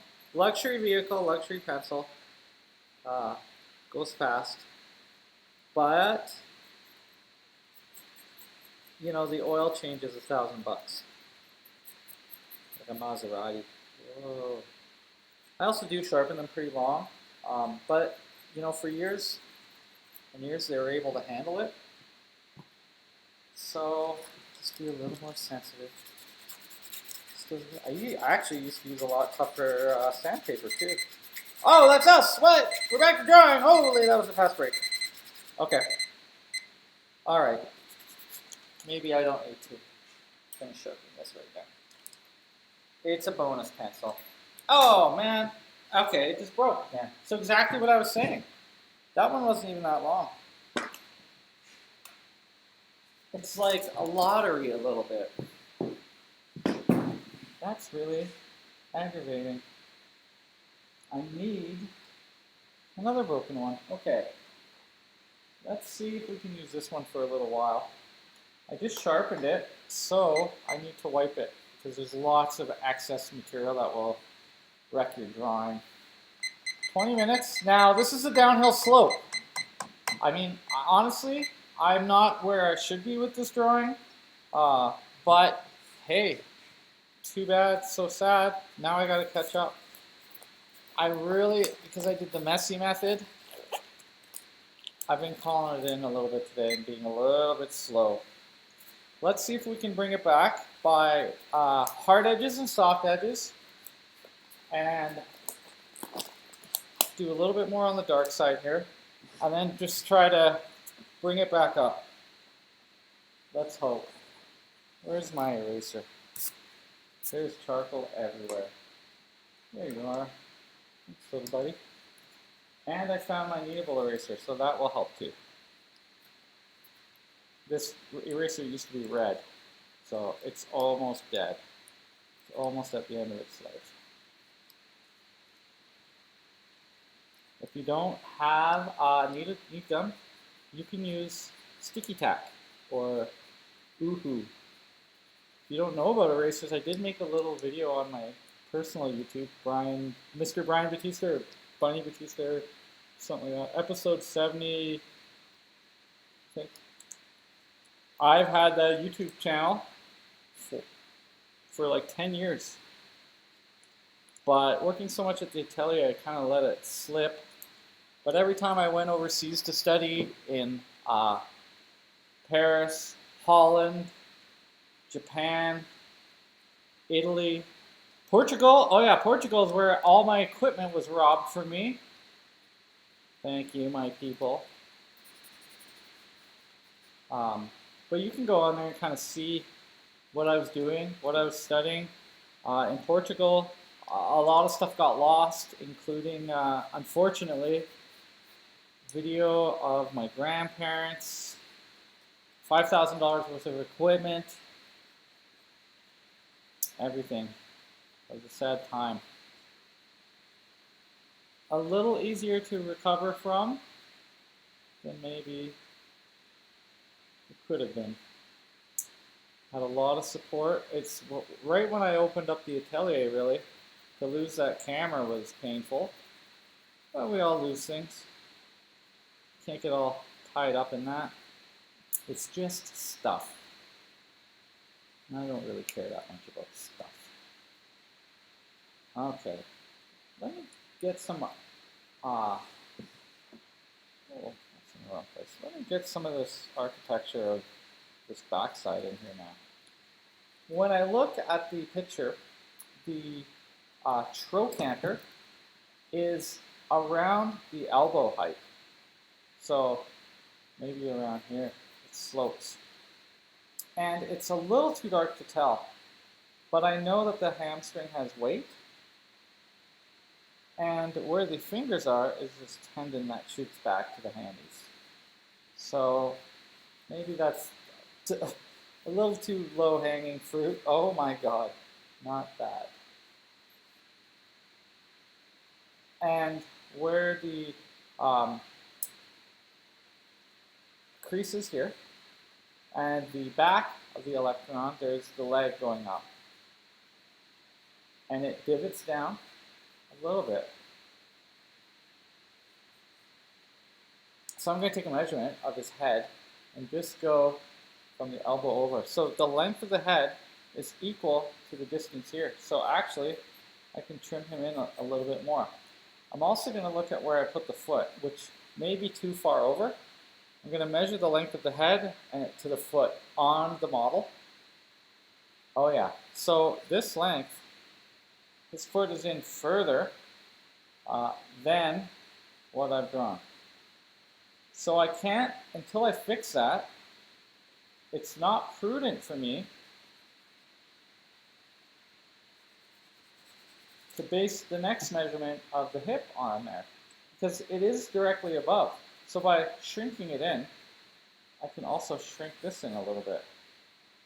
I felt like at the break I kind of looked, and I felt like things got a little bit wide this way here. So I'm trimming it in now. And everything was really overemphasized. And instead of drawing structurally here, because it's in the dark, I decided to go with more of a classical method this time. Just drawing abstract light and dark shaped patterns. We'll flush out the forms later. So where this arm is, it goes back from underneath the arm. Here is your lat, latissimus dorsi, and in the model class we're going to deal a lot with that. And then you have abs, these are your obliques here, and it's here, there we go, that I'm drawing some structure to understand where the folds are. So here, right around teres major and minor, I'm going to have a little bump there before it goes up again to the shoulder. So there we go. That helps me, knowing some of my structures, helps me navigate where the mounds are.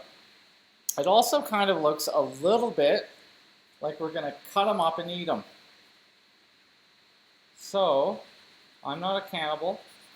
In fact, 8 years of my life, I was a vegetarian. And then, I went vegan. And that fucked up everything. It's so good as a vegetarian. Even moving to Alberta, all we had at the time was the coup. It was new. So this was a long time ago, obviously. And Buddha veggie. If you wanted to go out, you got to have their like fake eel. Man, that stuff is good. The gluten, which I found out is one of the major, I cut it out of my diet, and my psoriasis started to go away. Now, I'm not a doctor. I'm not telling you to do the same thing, but it has done wonders for me to cut down on my gluten intake, which means cauliflower pizza dough from the keto diet rather than the delicious pizza dough that I love. Sometimes you gotta sacrifice what you love, especially for your health. Immediate gratification is short-term thinking, but it's how our brains are hardwired. I also stopped eating sugar at the same time, so that could be having an effect. What the heck does this have to do with my drawing? It's like my mouth is just running one direction. My pencil in another.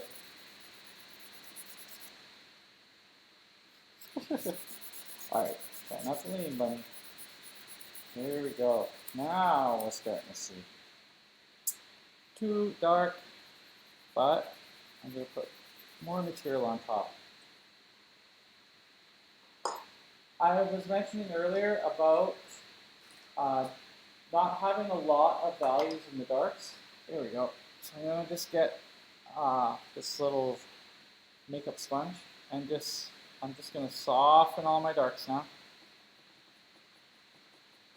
Just to kind of equalize them. A lot of this material is just sitting on top. It's just going to fall off anyways, mostly onto my pants. Just soften it up. There we go. This is also to be used like an eraser. So you can also, I learned from Henry Ann to pull towards the light, from the dark into the light. That gives you that half tone. It's quite a nice technique. He doesn't use a sponge like this. He uses a little piece of paper towel. Okay, so albeit it's a lot lighter, but now I can go pull up my lights again a little bit and also start to do hard and soft edge work here. So it might seem a little bit redundant, like, oh, did that at the beginning, doing it again. Different than the tree metaphor, I'm going to make up another one. And that is now, so at first it was like wood, and I cut pieces off, so I was sculpting reductively. Now, oh god, that's way too big up there. Now, I'm building it up like clay when I do my tones here. Some nice striations in the deltoid. The deltoid, coming over here, is a unipennate muscle. Pennate means, I'm going to talk about this a little bit more on Friday, but it means feather. And so what we have is like an interweaving, like serratus muscles of the deltoid, and that's why you get these little line striations in the muscle.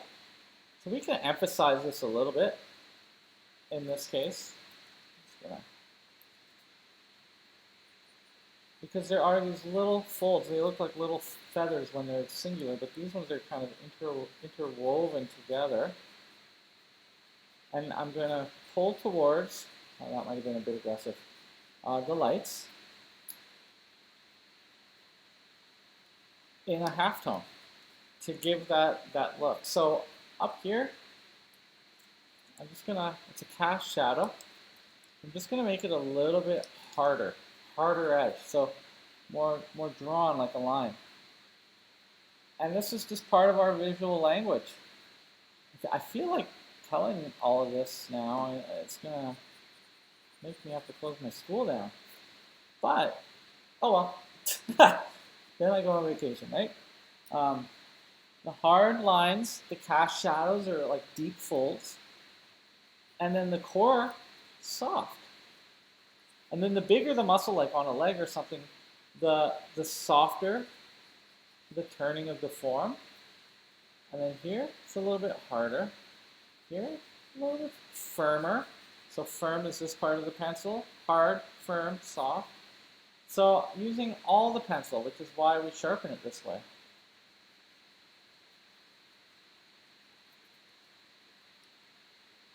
Let's lighten that up a little bit more. I can make my lights lighter to make my darks look darker because I'm not drawing as dark.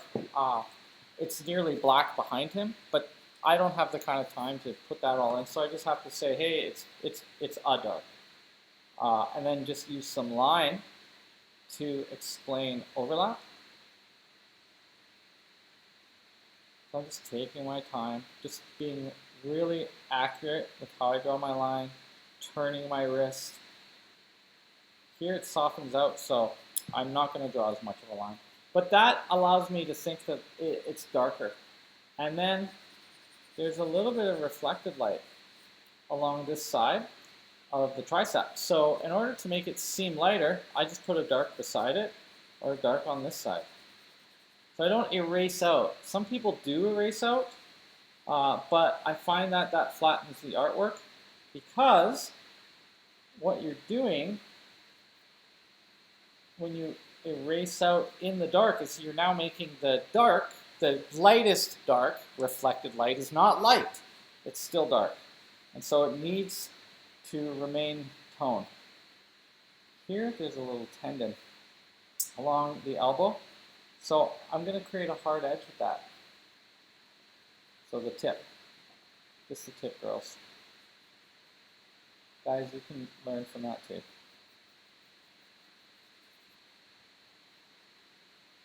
The dad jokes keep on coming, and yet I've never had a kid. It's like the biological impairment makes me tell these terrible jokes constantly. And that is what you get for free with my classes.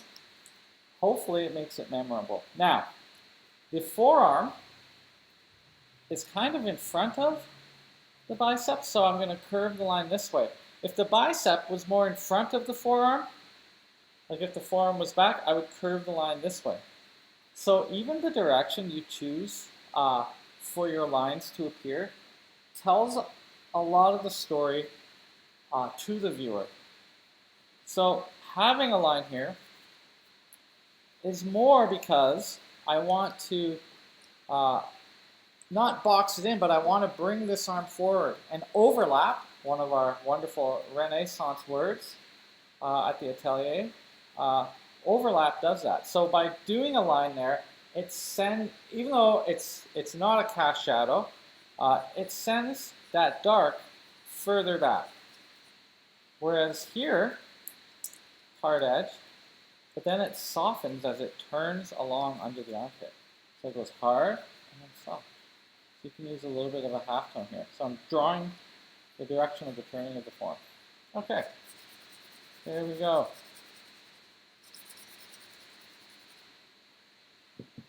So I'm going to finish this arm. I've got 5 minutes left, 4 minutes and a bit. So I'm just going to try to get down here.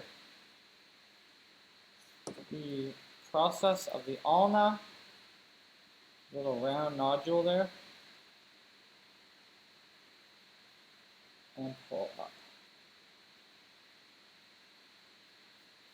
There is slight reflected light in here. So I'm not erasing it out as much as I'm getting it back to tone.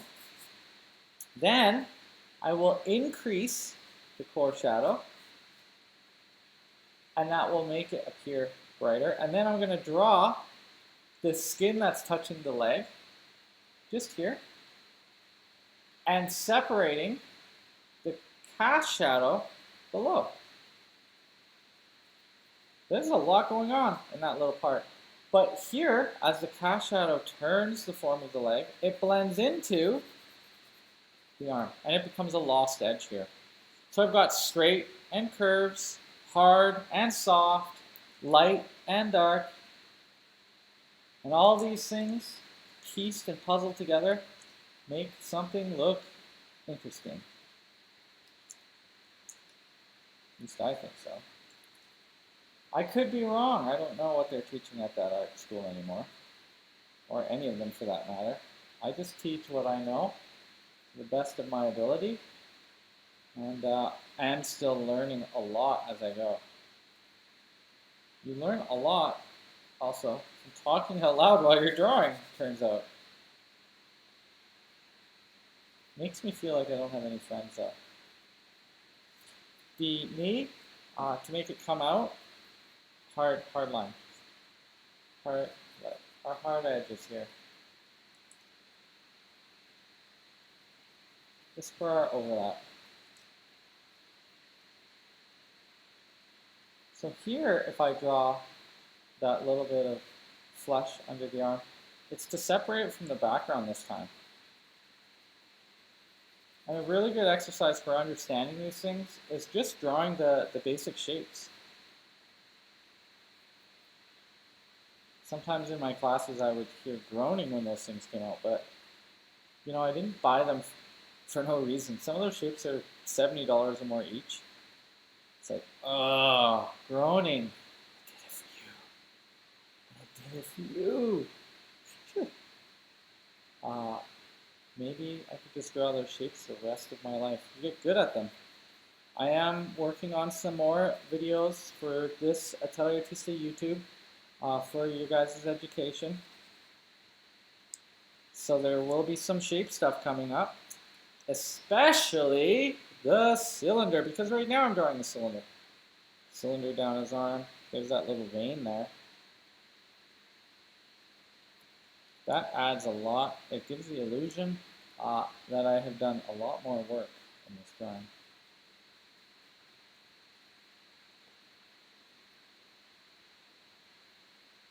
I'm also working on a video for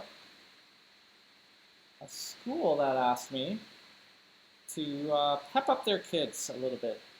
Need a little bit of art education. It is an art school, and I was originally working at Sir Franklin, and as soon as some stuff happened, I lost my job there, and so it's been a little hard up for cash, but I can definitely offer these kids some inspiration, hopefully maybe for some comic book drawing. So I brought in my comic collection, and the comics that I was artistic director on. I did 4 or 5 graphic novels with First Nations youth through USAY. I had taught this program called the Aboriginal Youth Animation Project through Quick Draw Animation Society, and the talent pool that came out of that, Mitch and Jesse, Keegan Starlight, all these guys, you can check out their work. They're killing it. Very, very creative people. Went through that program and learned a lot of skills. Some of them went on to art school. Others, I think, are still comic book. Jesse, he does graffiti and t-shirts. I'm proud of these guys. So let's take 5.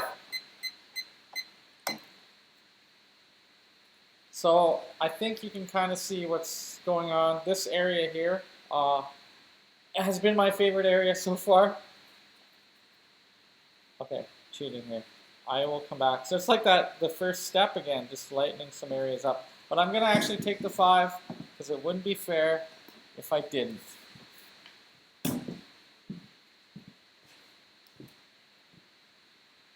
Okay. Wait, Instagram, are you back? What's going on? I don't understand. What?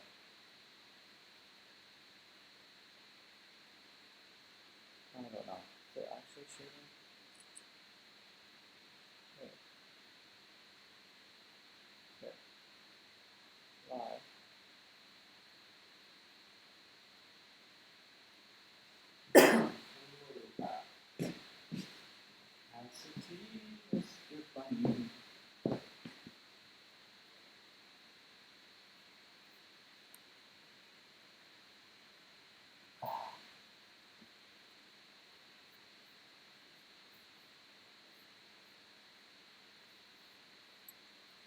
Turns out we have an excellent connection today, YouTube.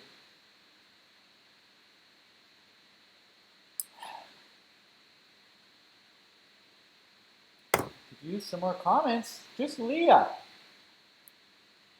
Just you guys are welcome to interact here. I think I'm actually getting better at this. I can talk and draw. That's two things at once. Boy, oh boy. It's going to be two, possibly three. What? Oh, thanks, Instagram, for dropping me off there. 2.5 minutes. Thanks for joining me. That's how we gonna look. Wasting away in the studio. I'm not hungry, are you? Ow.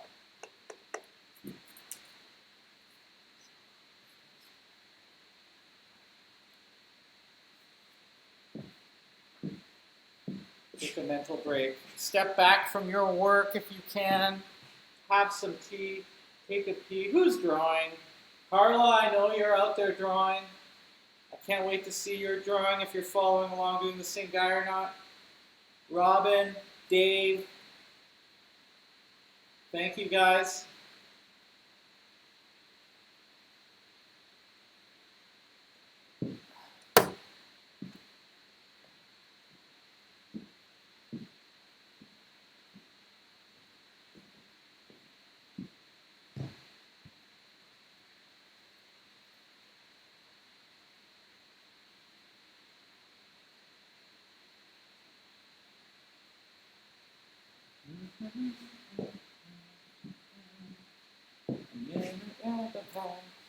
Boy, I feel like I haven't gone as far as I should.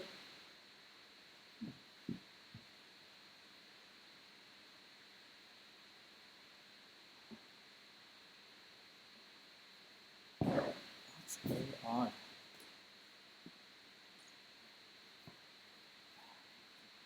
I'm gonna cheat.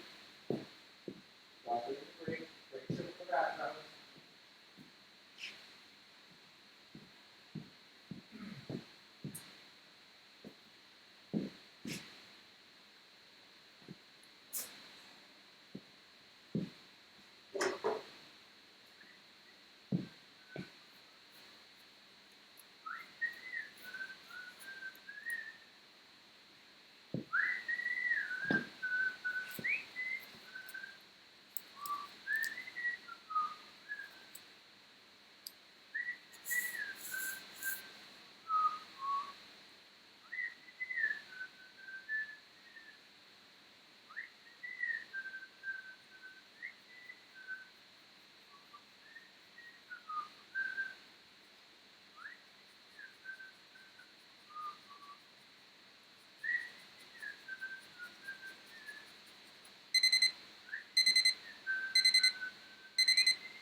That is from Songs of the South, which was banned by Disney due to it being super racist.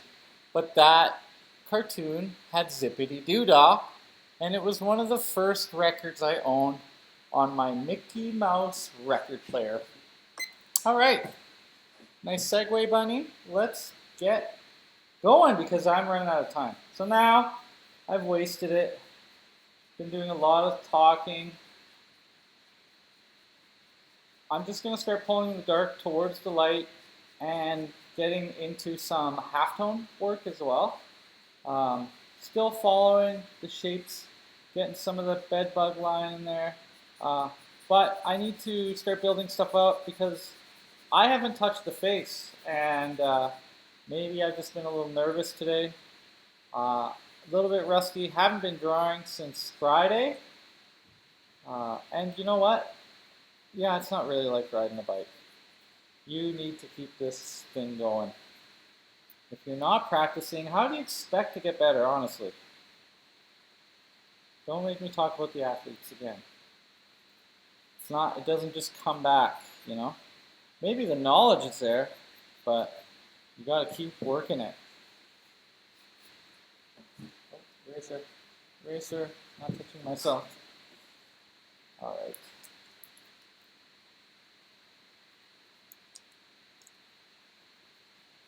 I lost my favorite eraser somewhere in the studio. It will turn up. I got a pretty laid back attitude about stuff like that, but it would be perfect right now. It's not a mono. In fact, it's a discontinued brand, but there's a very similar one to it, but it's kind of like a pencil. So I have instead, for erasing, these ones from Japan. Oh wait, or Korea. I don't know. I can't read that. But it's a pencil that is an eraser.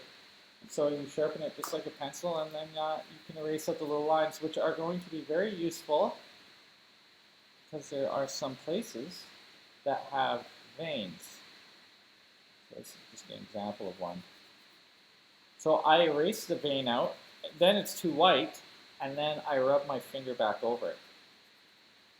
Unless it needs to be that light, but usually not. See? You get this little nuances. And it adds a lot to the drawing for sure. This is the lightest part here, and some under here. So if you lose your favorite one, find an alternative. This one's like drawing in reverse. Gives you hard, soft edges. You can kind of draw the halftone in the lights. It's actually like crosshatch like this.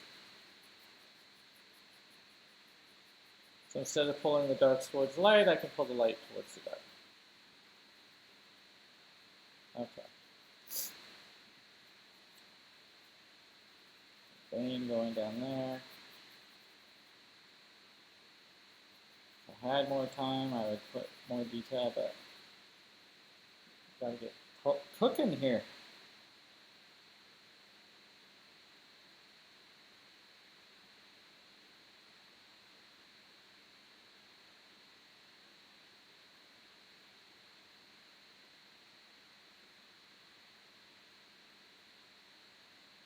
Oh, is that too low? Sorry, YouTube. Sorry, my new friend called YouTube. My YouTubers. I'm going to put the cast shadow in because it helps show the angle and throw of the light, but also it lifts my drawing off the paper. And there's a space between the knee and this, and it shoots all the way back to this foot. So, there we go. This is going to be as dark as the background in actuality, but for this drawing, my background's not as dark. I don't have the kind of time I would need to darken that much. In a figure drawing session, I don't think it's that important. You know, sometimes I skip the background altogether, as if, you know, you photograph on white, use the white of the paper. Why not? Because really, even in figure drawing, even if you just draw the direction of the head and you don't even finish it, you're there to study so much more with the body anyways. So here's a good example again of making something darker in order to show that something is light. You have to have dark in order to show light, just like in life, to quote Bob Ross. This leg is in front, and I was talking earlier about how I make the legs too wide, but this is giving me a chance right now to rectify that.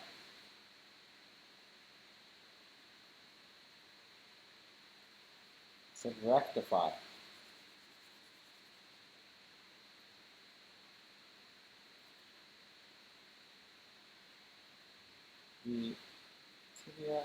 the veracity, much darker. And it curls up and comes around, which might bring in my calf, actually. So this is another chance for me to make my leg smaller. Oh, I hope I didn't overdo it. I may have, that is known to happen, and shoot that tendon back. Sure, all of this doesn't matter. It's not that important to me. Here, maybe I'm going to add a little bit of light.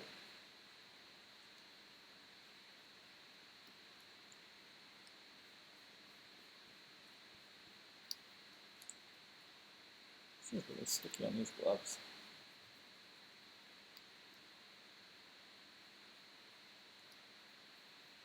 You can pull some halftone to turn the form of this leg and to emphasize the separation of the quad muscle to the patella.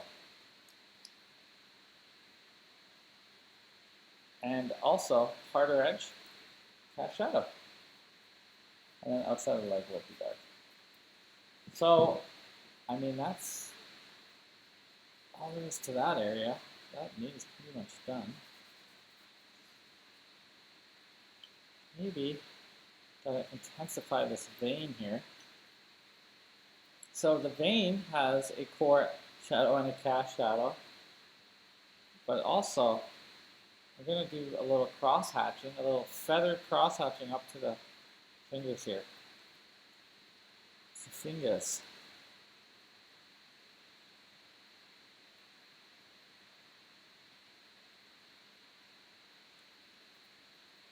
Earlier, you might remember how much detail I had here. I don't need that much anymore.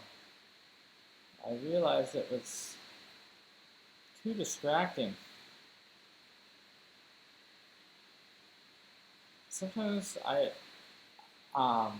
think that people put too much emphasis, because the hands are so important, they've got too much detail in the hand, just like I was speaking about earlier with the foot.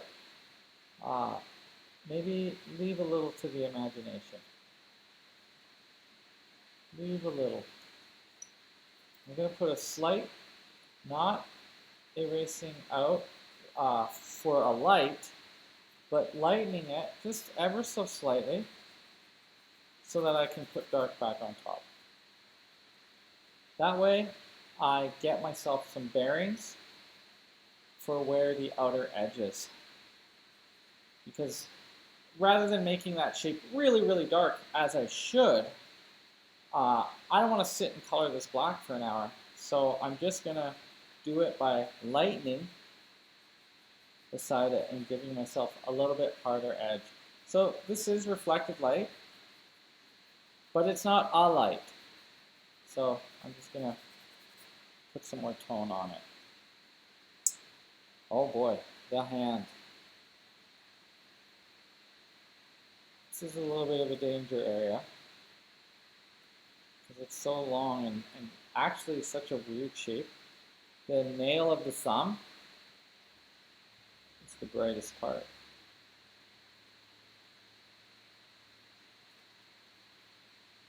And skin has tone.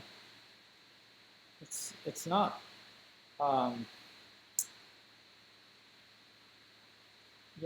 as white. So that might be enough. If I put too much detail down there, like I said, your eye's going to dart down there. It's like a magician's hand all of a sudden. You start to look and be like, what? A bad magician. Let me be specific. Not a good magician. So just a little bit more form here and there. 10 more minutes on this bad boy for this sitting. Maybe I'll lighten that a little bit more. I mean, it's not a total value study here. Okay, that looks good. Let's use the kneaded eraser to pull out the lights. Now these lights way back here, they're far from the light, so I don't want to make them too bright on this foot.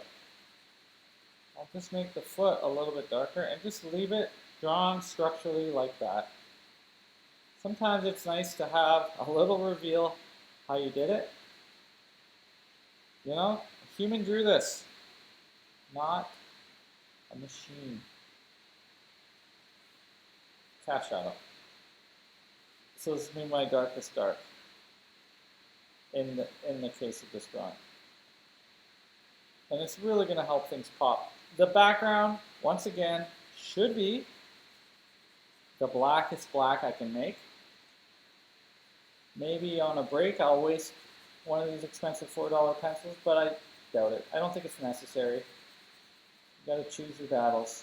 I'm not going in 2.5 hours of drawing or this 3-hour session. I'm not hyper realism here. I just want to get a study. Practice really is my goal. Keep the skill up. Keep the observation going. Of course, this would be much better and much harder from life. But, hey, this is what we got. So we'll go with the photos for now. It might be nice for some of you that you're still working with photo so that when we do come back, you have some confidence built for when we have the model, which is much harder to do. But the photo's not moving as much, and you're not moving or seeing it. It's already flattened it, which is why I also say it's more akin to classical drawing, like if you're doing your bark studies, which if you consider yourself an artist and you like realism and you have not done them yet, please do. There are free ways to do this stuff. You don't have to buy the Barg book. He's dead. He's not going to notice that his copyright isn't being fulfilled. You can find some fairly good versions of the image online. If you want to come back and learn from me because you're having some problems, I can teach the ways that I know to do it. I've done, probably 20 of them now, maybe more. In the beginning, they were really important to me. They were originally for, like high school level. We had drafting in my school. I needed to take a measure. Phew. The top of the foot, the tarsals is too short. I thought I made the whole foot. It's a little wonky. Where am I going to get here? Can't lie to you guys, right? 1, 2, 3, 4, 5. Make sure you have the right number of toes on the drawing. There we go. There's like a gentle curve here. And the pinky toe is always like, it doesn't even really look like a toe half the time. It's kind of hidden back there. I feel like that's a little too big. Carving it down helps get the shape.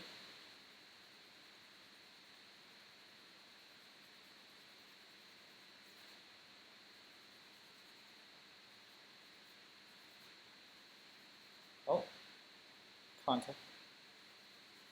Pierre Noir, 1710Bs.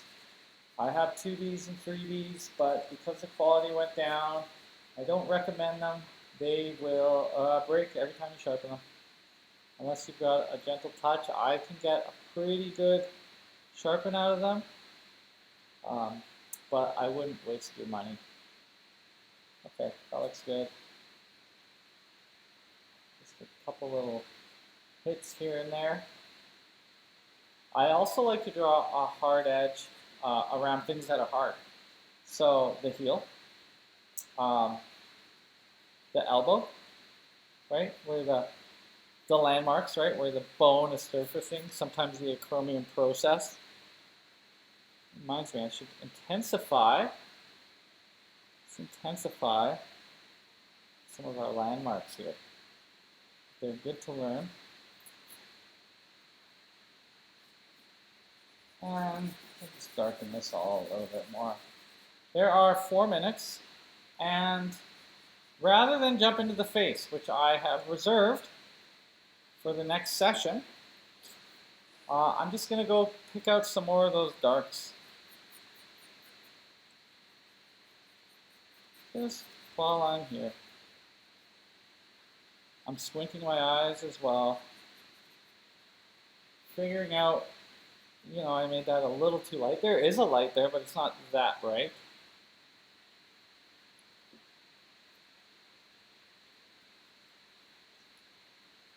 Lift some more light out of this red though.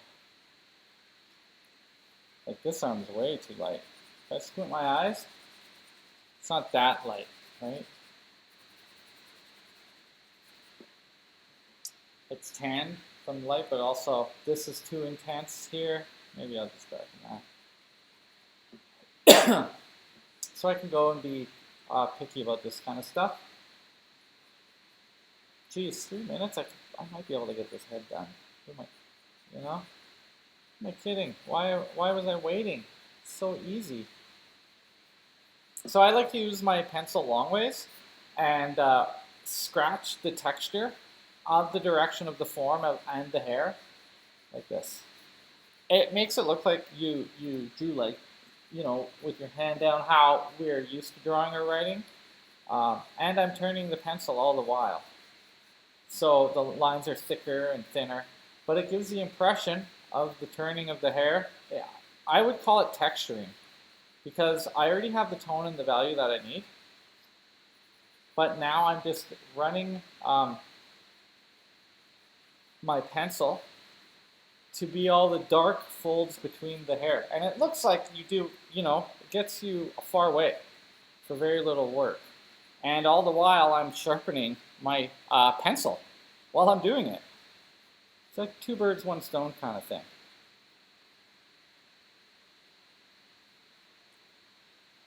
I think I figured that out by accident.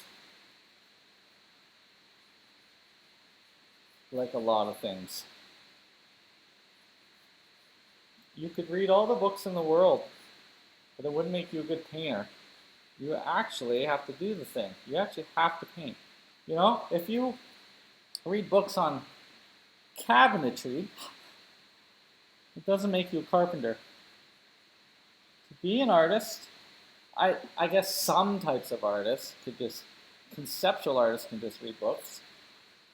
But if you want to create the illusion, like we do here, you're going to actually have to learn a skill. And the great thing is skills, all skills, can be learned. So it makes, arts a little bit more, the lobe's down here, a little bit more democratic, meaning, we might not all aspire to be famous artists. I certainly think that, like rock and roll, that doesn't do good for any artist when they're young. Or look at what happened to Basquiat, It doesn't make for a long life. Kurt Cobain, Keith Haring, bless all their souls. Made his ear a little too big there. But shooting across the ear shows me where the eye is. So I'm still looking good here. Let's take the last break. Oh man, 5 minutes. If you're still with me, if you're on Instagram, take a look. There we go. Making some headway. Oh, wait. Sorry. I'm not quite on break. I just want to get that before I forget the foot. Just darken it up a little bit more.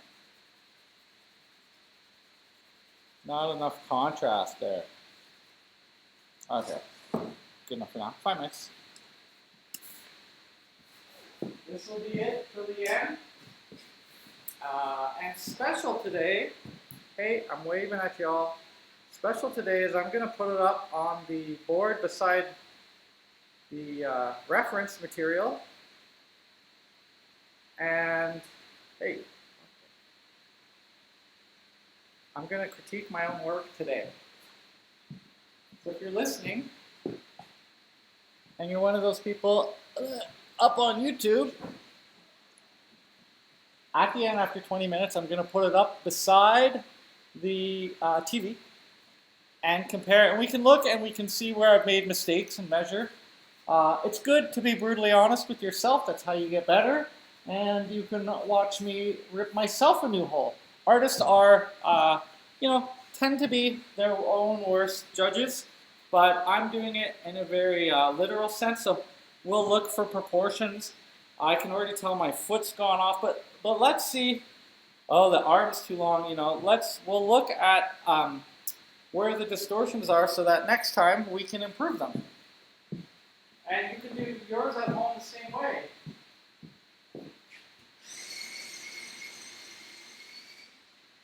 Oh, yeah.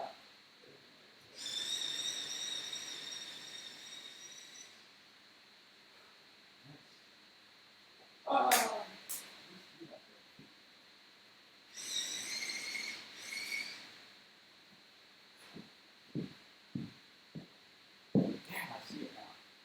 Can it be fixed?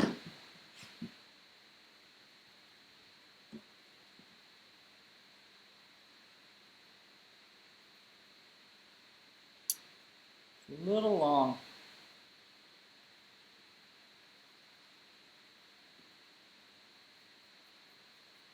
Oh yeah, this is break. Take a break. Take a break. Take a break. Take a break.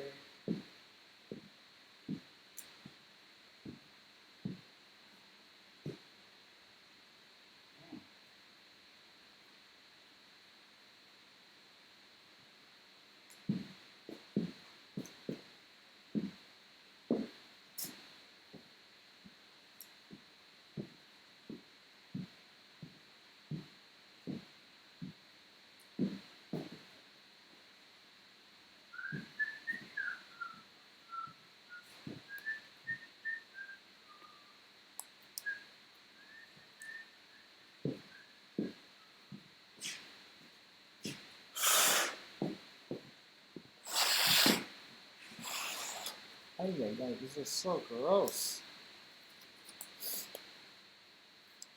Probably should. I got boxes of them with the intention to wear. I love this YouTube view. It's as if you're in my head. Like the camera's way above me.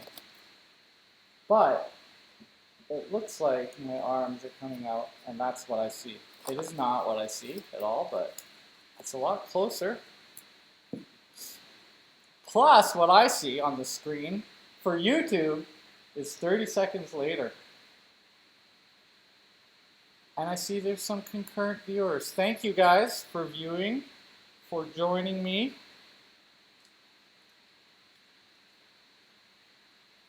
Let's get these numbers up in the thousands. Oh, what a dream. For a little artist like me, that would be, I would feel bad that people were wasting their time. What is there to see here? This work.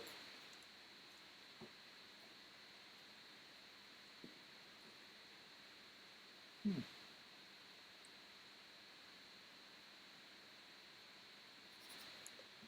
15 seconds. Wait.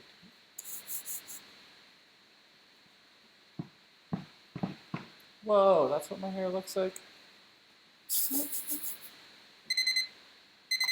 Nice job. Cut my own hair. Looks like I missed a spot. All right, this will be the last 20. I don't even know if I have 20 minutes of drawing to do, but today I'm going to change the camera position. I'm going to hang this drawing up beside on the screen, and I'll show you how to analyze it. Oh, now I'm just finding all the mistakes. Damn, my shoulder is too far out. You usually want to figure these things out early on in the game, but we'll look at them later, and maybe you can learn from me learning about what I'm doing here wrong, or could use improving. I'll try to sound more Tony Robbins about it.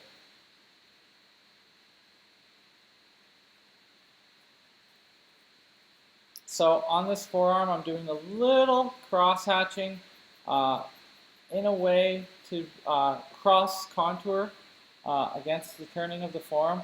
because he's a little bit hairy there as well, so I can get away with a little bit more texture. All of this is me avoiding doing the face right now. That's the truth. Avoiding it.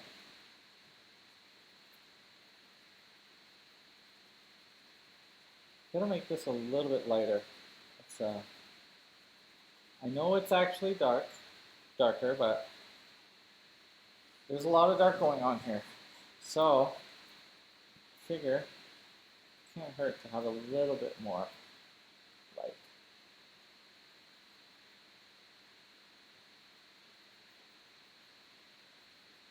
Okay.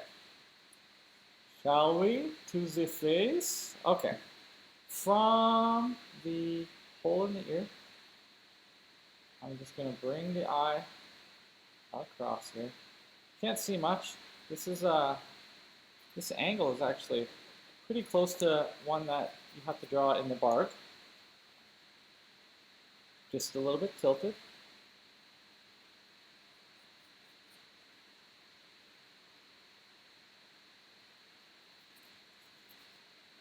I'm just going to go with where the nose was before. I think it was pretty good.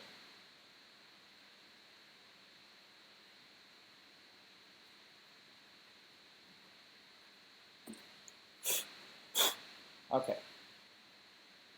Cast shadow. Or sorry, foreshadow under the nose, then nostril.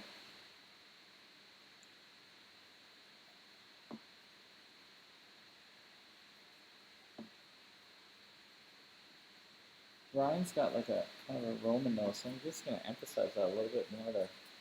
And his brow, it's not an old man brow like I've drawn. With little hairs coming off of it. There are hairs, but they are casting a shadow. So I'm going to use this to kind of draw that texture. Give the illusion that we have some bright hair. Speaking of which, highlights. Highlights of hair.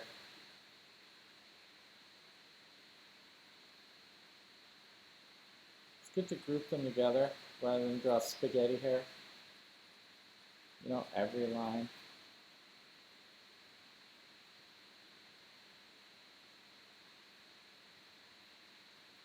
This is only the brightest part of the hair too.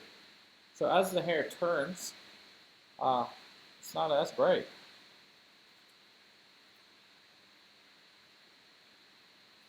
We're kind of lucked out with this position.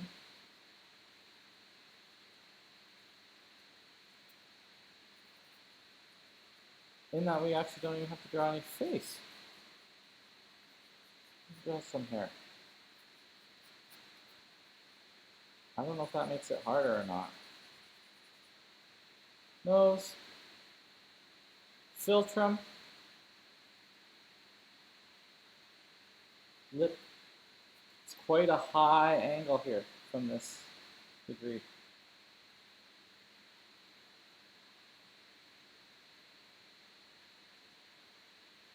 Bottom lip.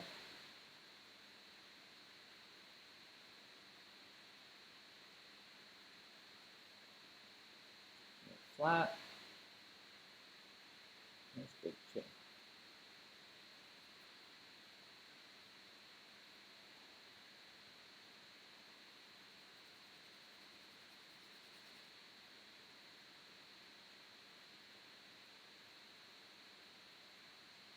Another little bit more.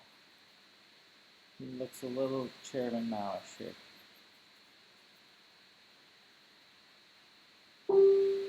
What? Hey, Keith! That's awesome. I miss you! I hope you're drawing too. That's all you do, so I know that you probably are. Crazy. It's nice to know there's someone out there.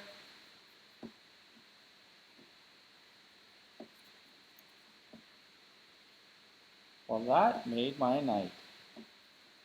See how easy it is, guys? Just comment, like, subscribe. I'm learning the lingo of the YouTube. Smash that like button. Subscribe. What's the other one?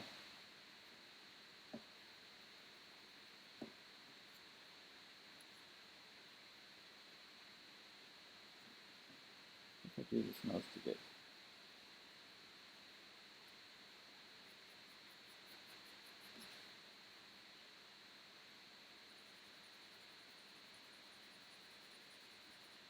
Okay.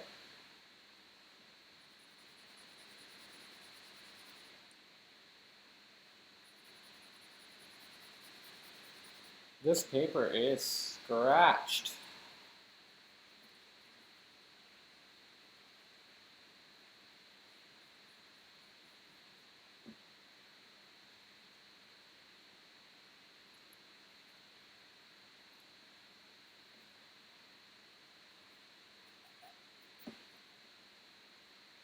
Not sure that I've done a good job on this chin here.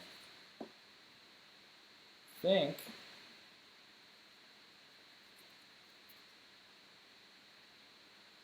gotta be bigger.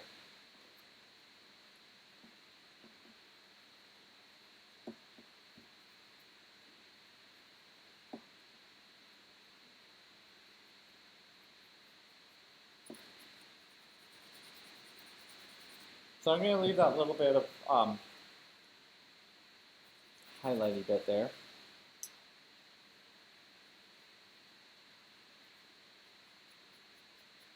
This thing is really rubbery. It's not quite doing what I want, so I might have to switch back to my eraser, not the missing one.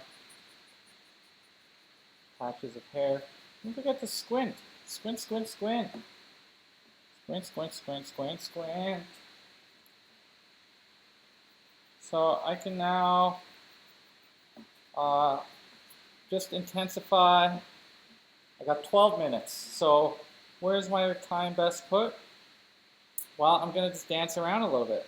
I'm now back to my wolf's carving and using it to throw down and fortify the core shadow into the halftone. Nice and sharp. It's a much firmer pencil. It's a little bit waxier. So it allows me to now have more material kind of sit on there more strongly and, you know, get a line back on there. I'm also holding really, really high up on my pencil. This gives me a lot more dexterity. In the beginning, I'm kind of like a wand, and I'm slowly moving higher and higher up. I don't know if that's a thing. It just is what's happening, I guess. I am really looking forward to seeing how off this arm is, because I tell you, I can see it now. But I'm looking forward to analyzing this a little bit because it's what goes on in the background. I've yet to ever make anything perfect. And the day that I do, I'm not going to rest on my laurels and be like, good, reached it, I'm done. You know, you got to just keep on it. Keep on it. Jump up on it. Make some noise. 10 minutes.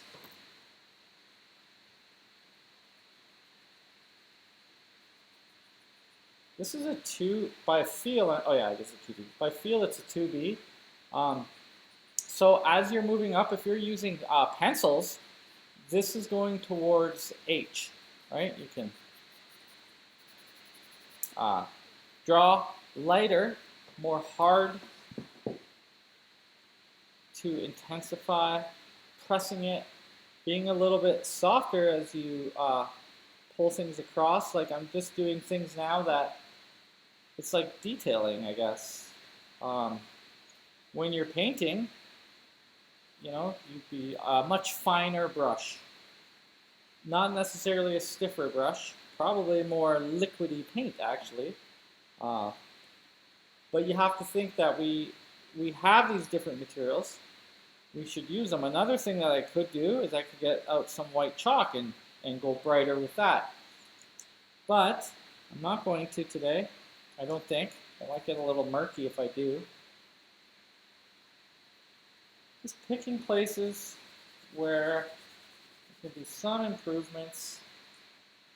Boy, that toe back there in the photo is really very quite light. Very quite light. There are lights in this dark and muscles. So, just so it doesn't read as flat, I'm just going to scratch some of them out. There's even a separation here. There we go. So we can see, if this were meat, I'd call it the flank. I'm going to still rub my hand over it. I don't want to remove too much material because it is still a dark. I don't want it to compete with up here too much. It's reflected light bouncing off the roof a little bit.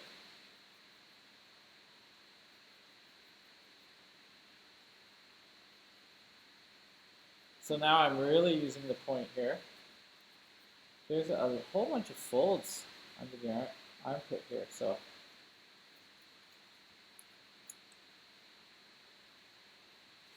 like that.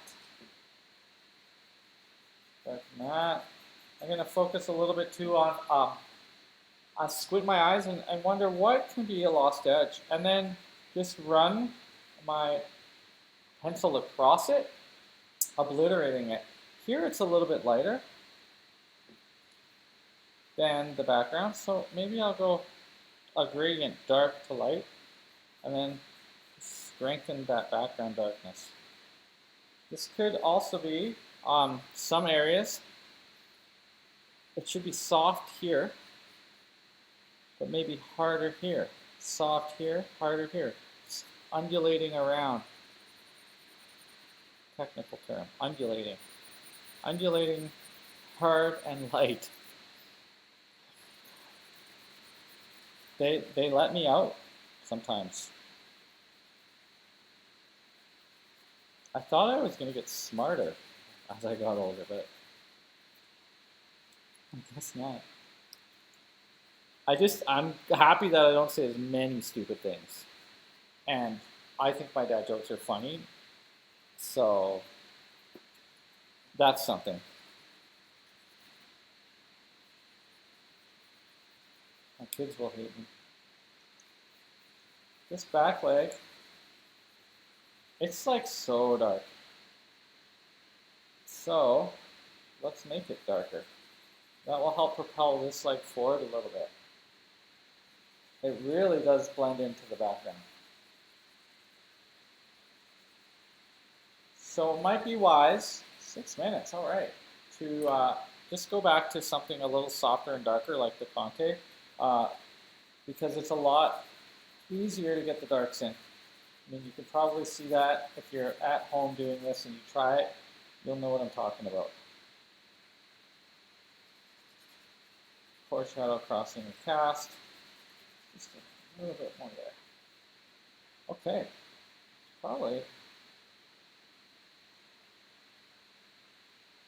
a little bone there. I don't want to overdo it with the feet. Brings too much attention down there.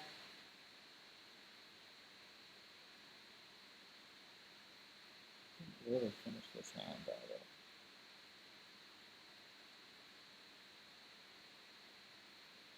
So a little more shadow.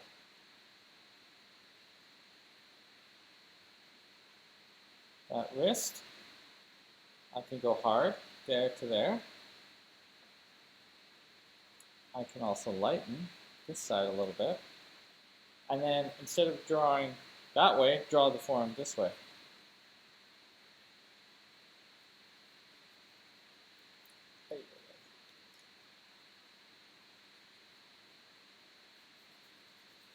And this shape here was one of my favorites. So I'm just going to darken it more. Maybe slightly darken the outside.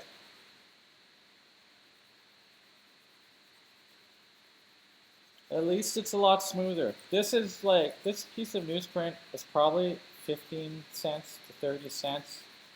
I'm not sure. This is from, Keith gave me a pile of like 500 sheets, which is why I'm drawing it on every week. I've taken it as a personal challenge. I probably should use better paper because honestly, these aren't archival. This is just garbage paper, you know? Ooh, some hairs back there that are a little lighter. Hopefully Ryan is seeing you guys drawing him.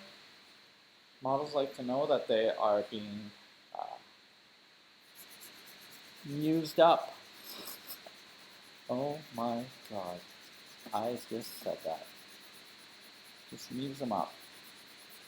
That's an original. You heard it here today. I'm boring and drug-free, and I'm still coming up with this shit.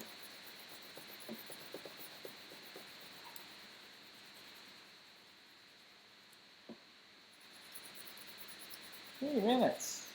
What else can I do? I'm going to pull it down a little bit. Try to get a little higher up this paper. I should have moved my head back.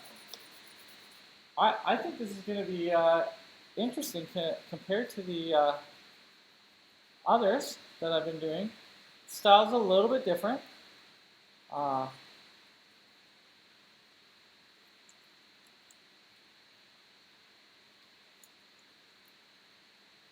But it still looks like I made it, you know? It's not like I'm drawing like someone else right now. Lost those striations though. That's not good. I like those.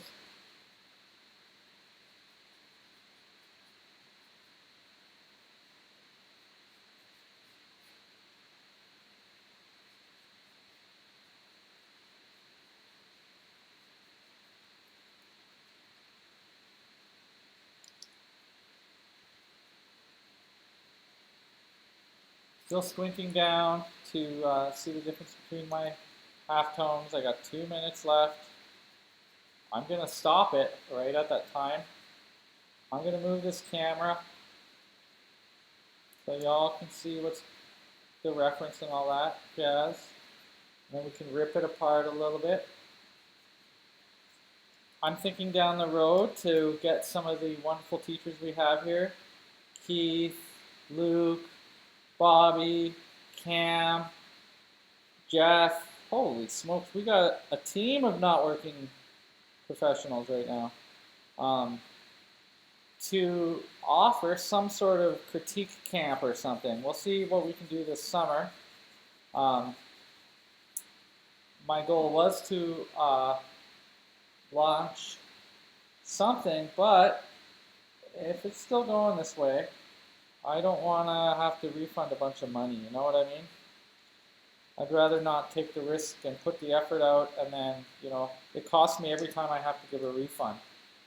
Because these processors make money every which way that they can, and yet you can't make a sale without them, so that's awesome. 30 seconds. Let's slap down a signature.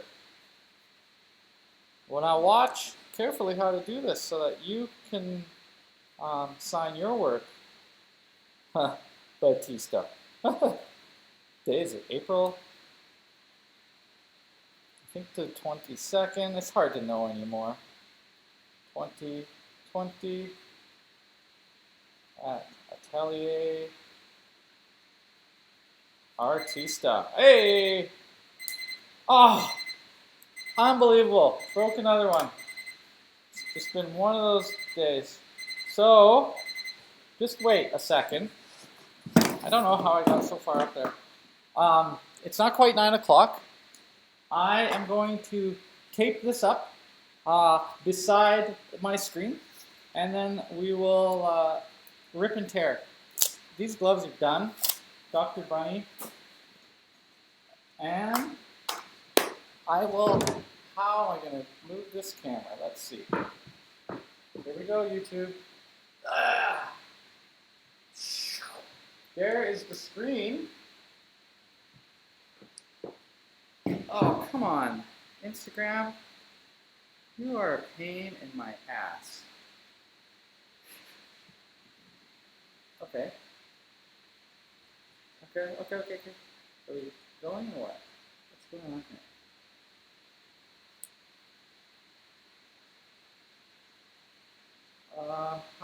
Instagram. Coming back for the critique. I'll be there in a second. Okay. Whoa. Is that gonna work? Is that gonna work?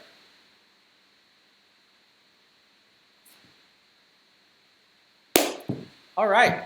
And let me just turn this laptop to face me so that you guys can hear me. I got some tape.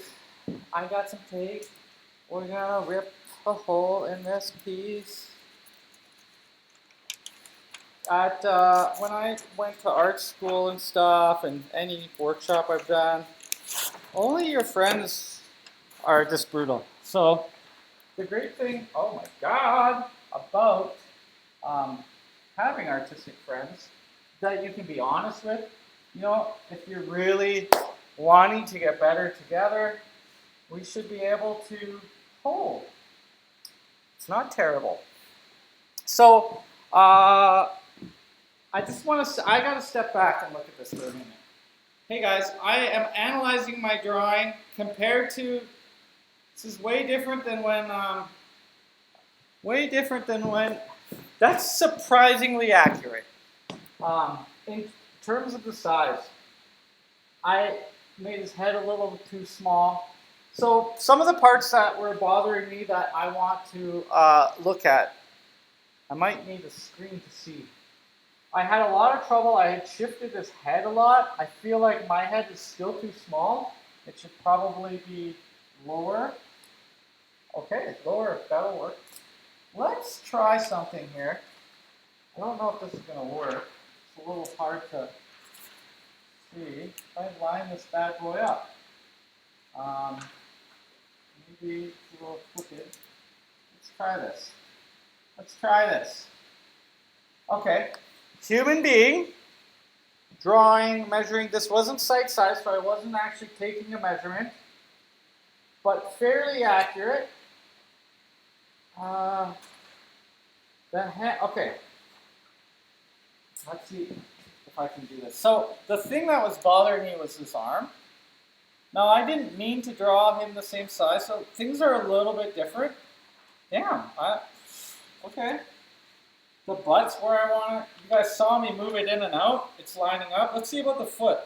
So I'm just going to put my finger where the foot is.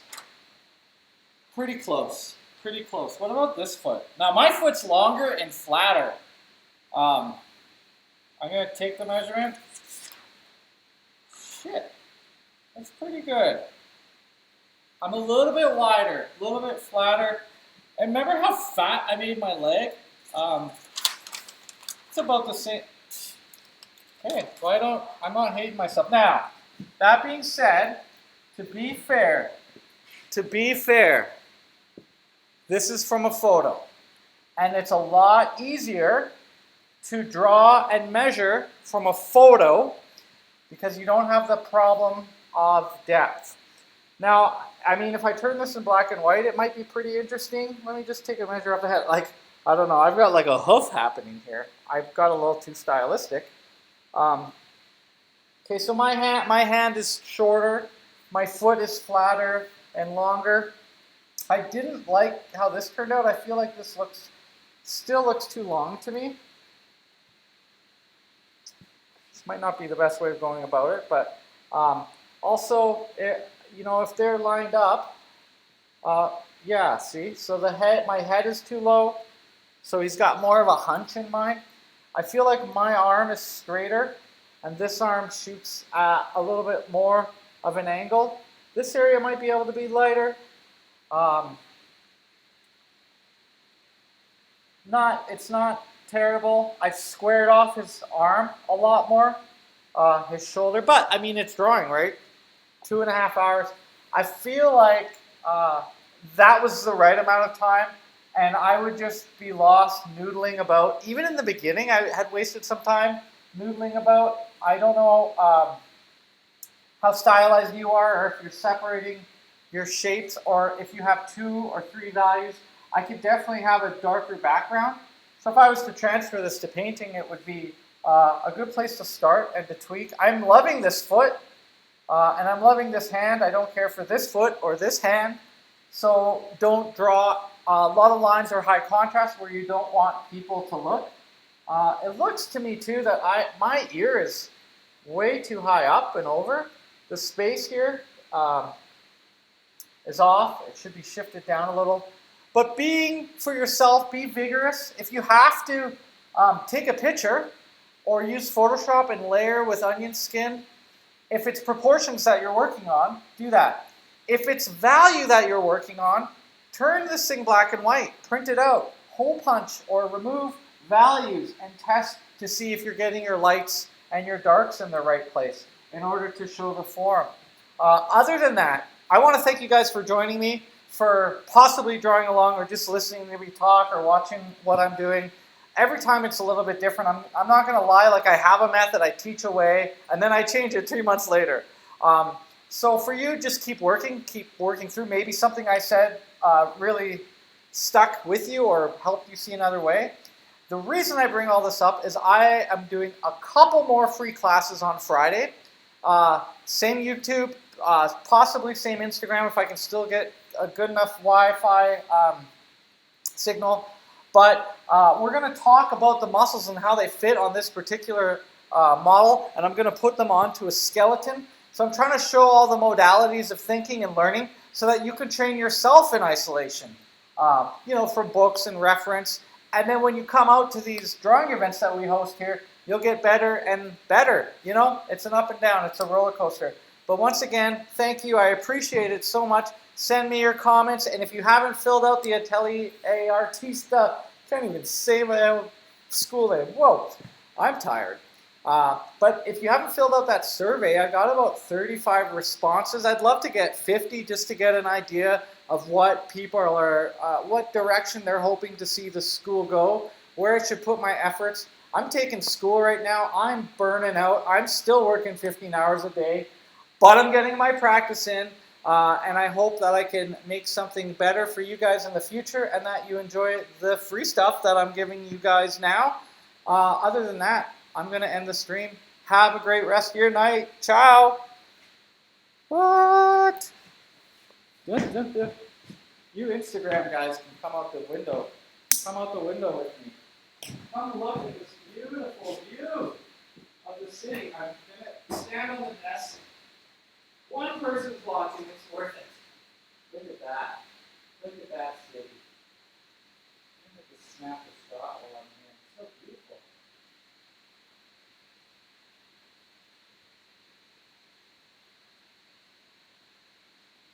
Well, thank you, Mary. I hope you enjoyed it. This is for you. You can also check it out. It will be saved on YouTube. I'm going to go out to the C-Space balcony and take a nice picture. Ciao for now.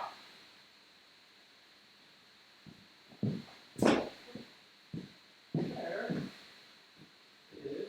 Okay. Stop that stream, bunny. Whoa, what just happened? Okay.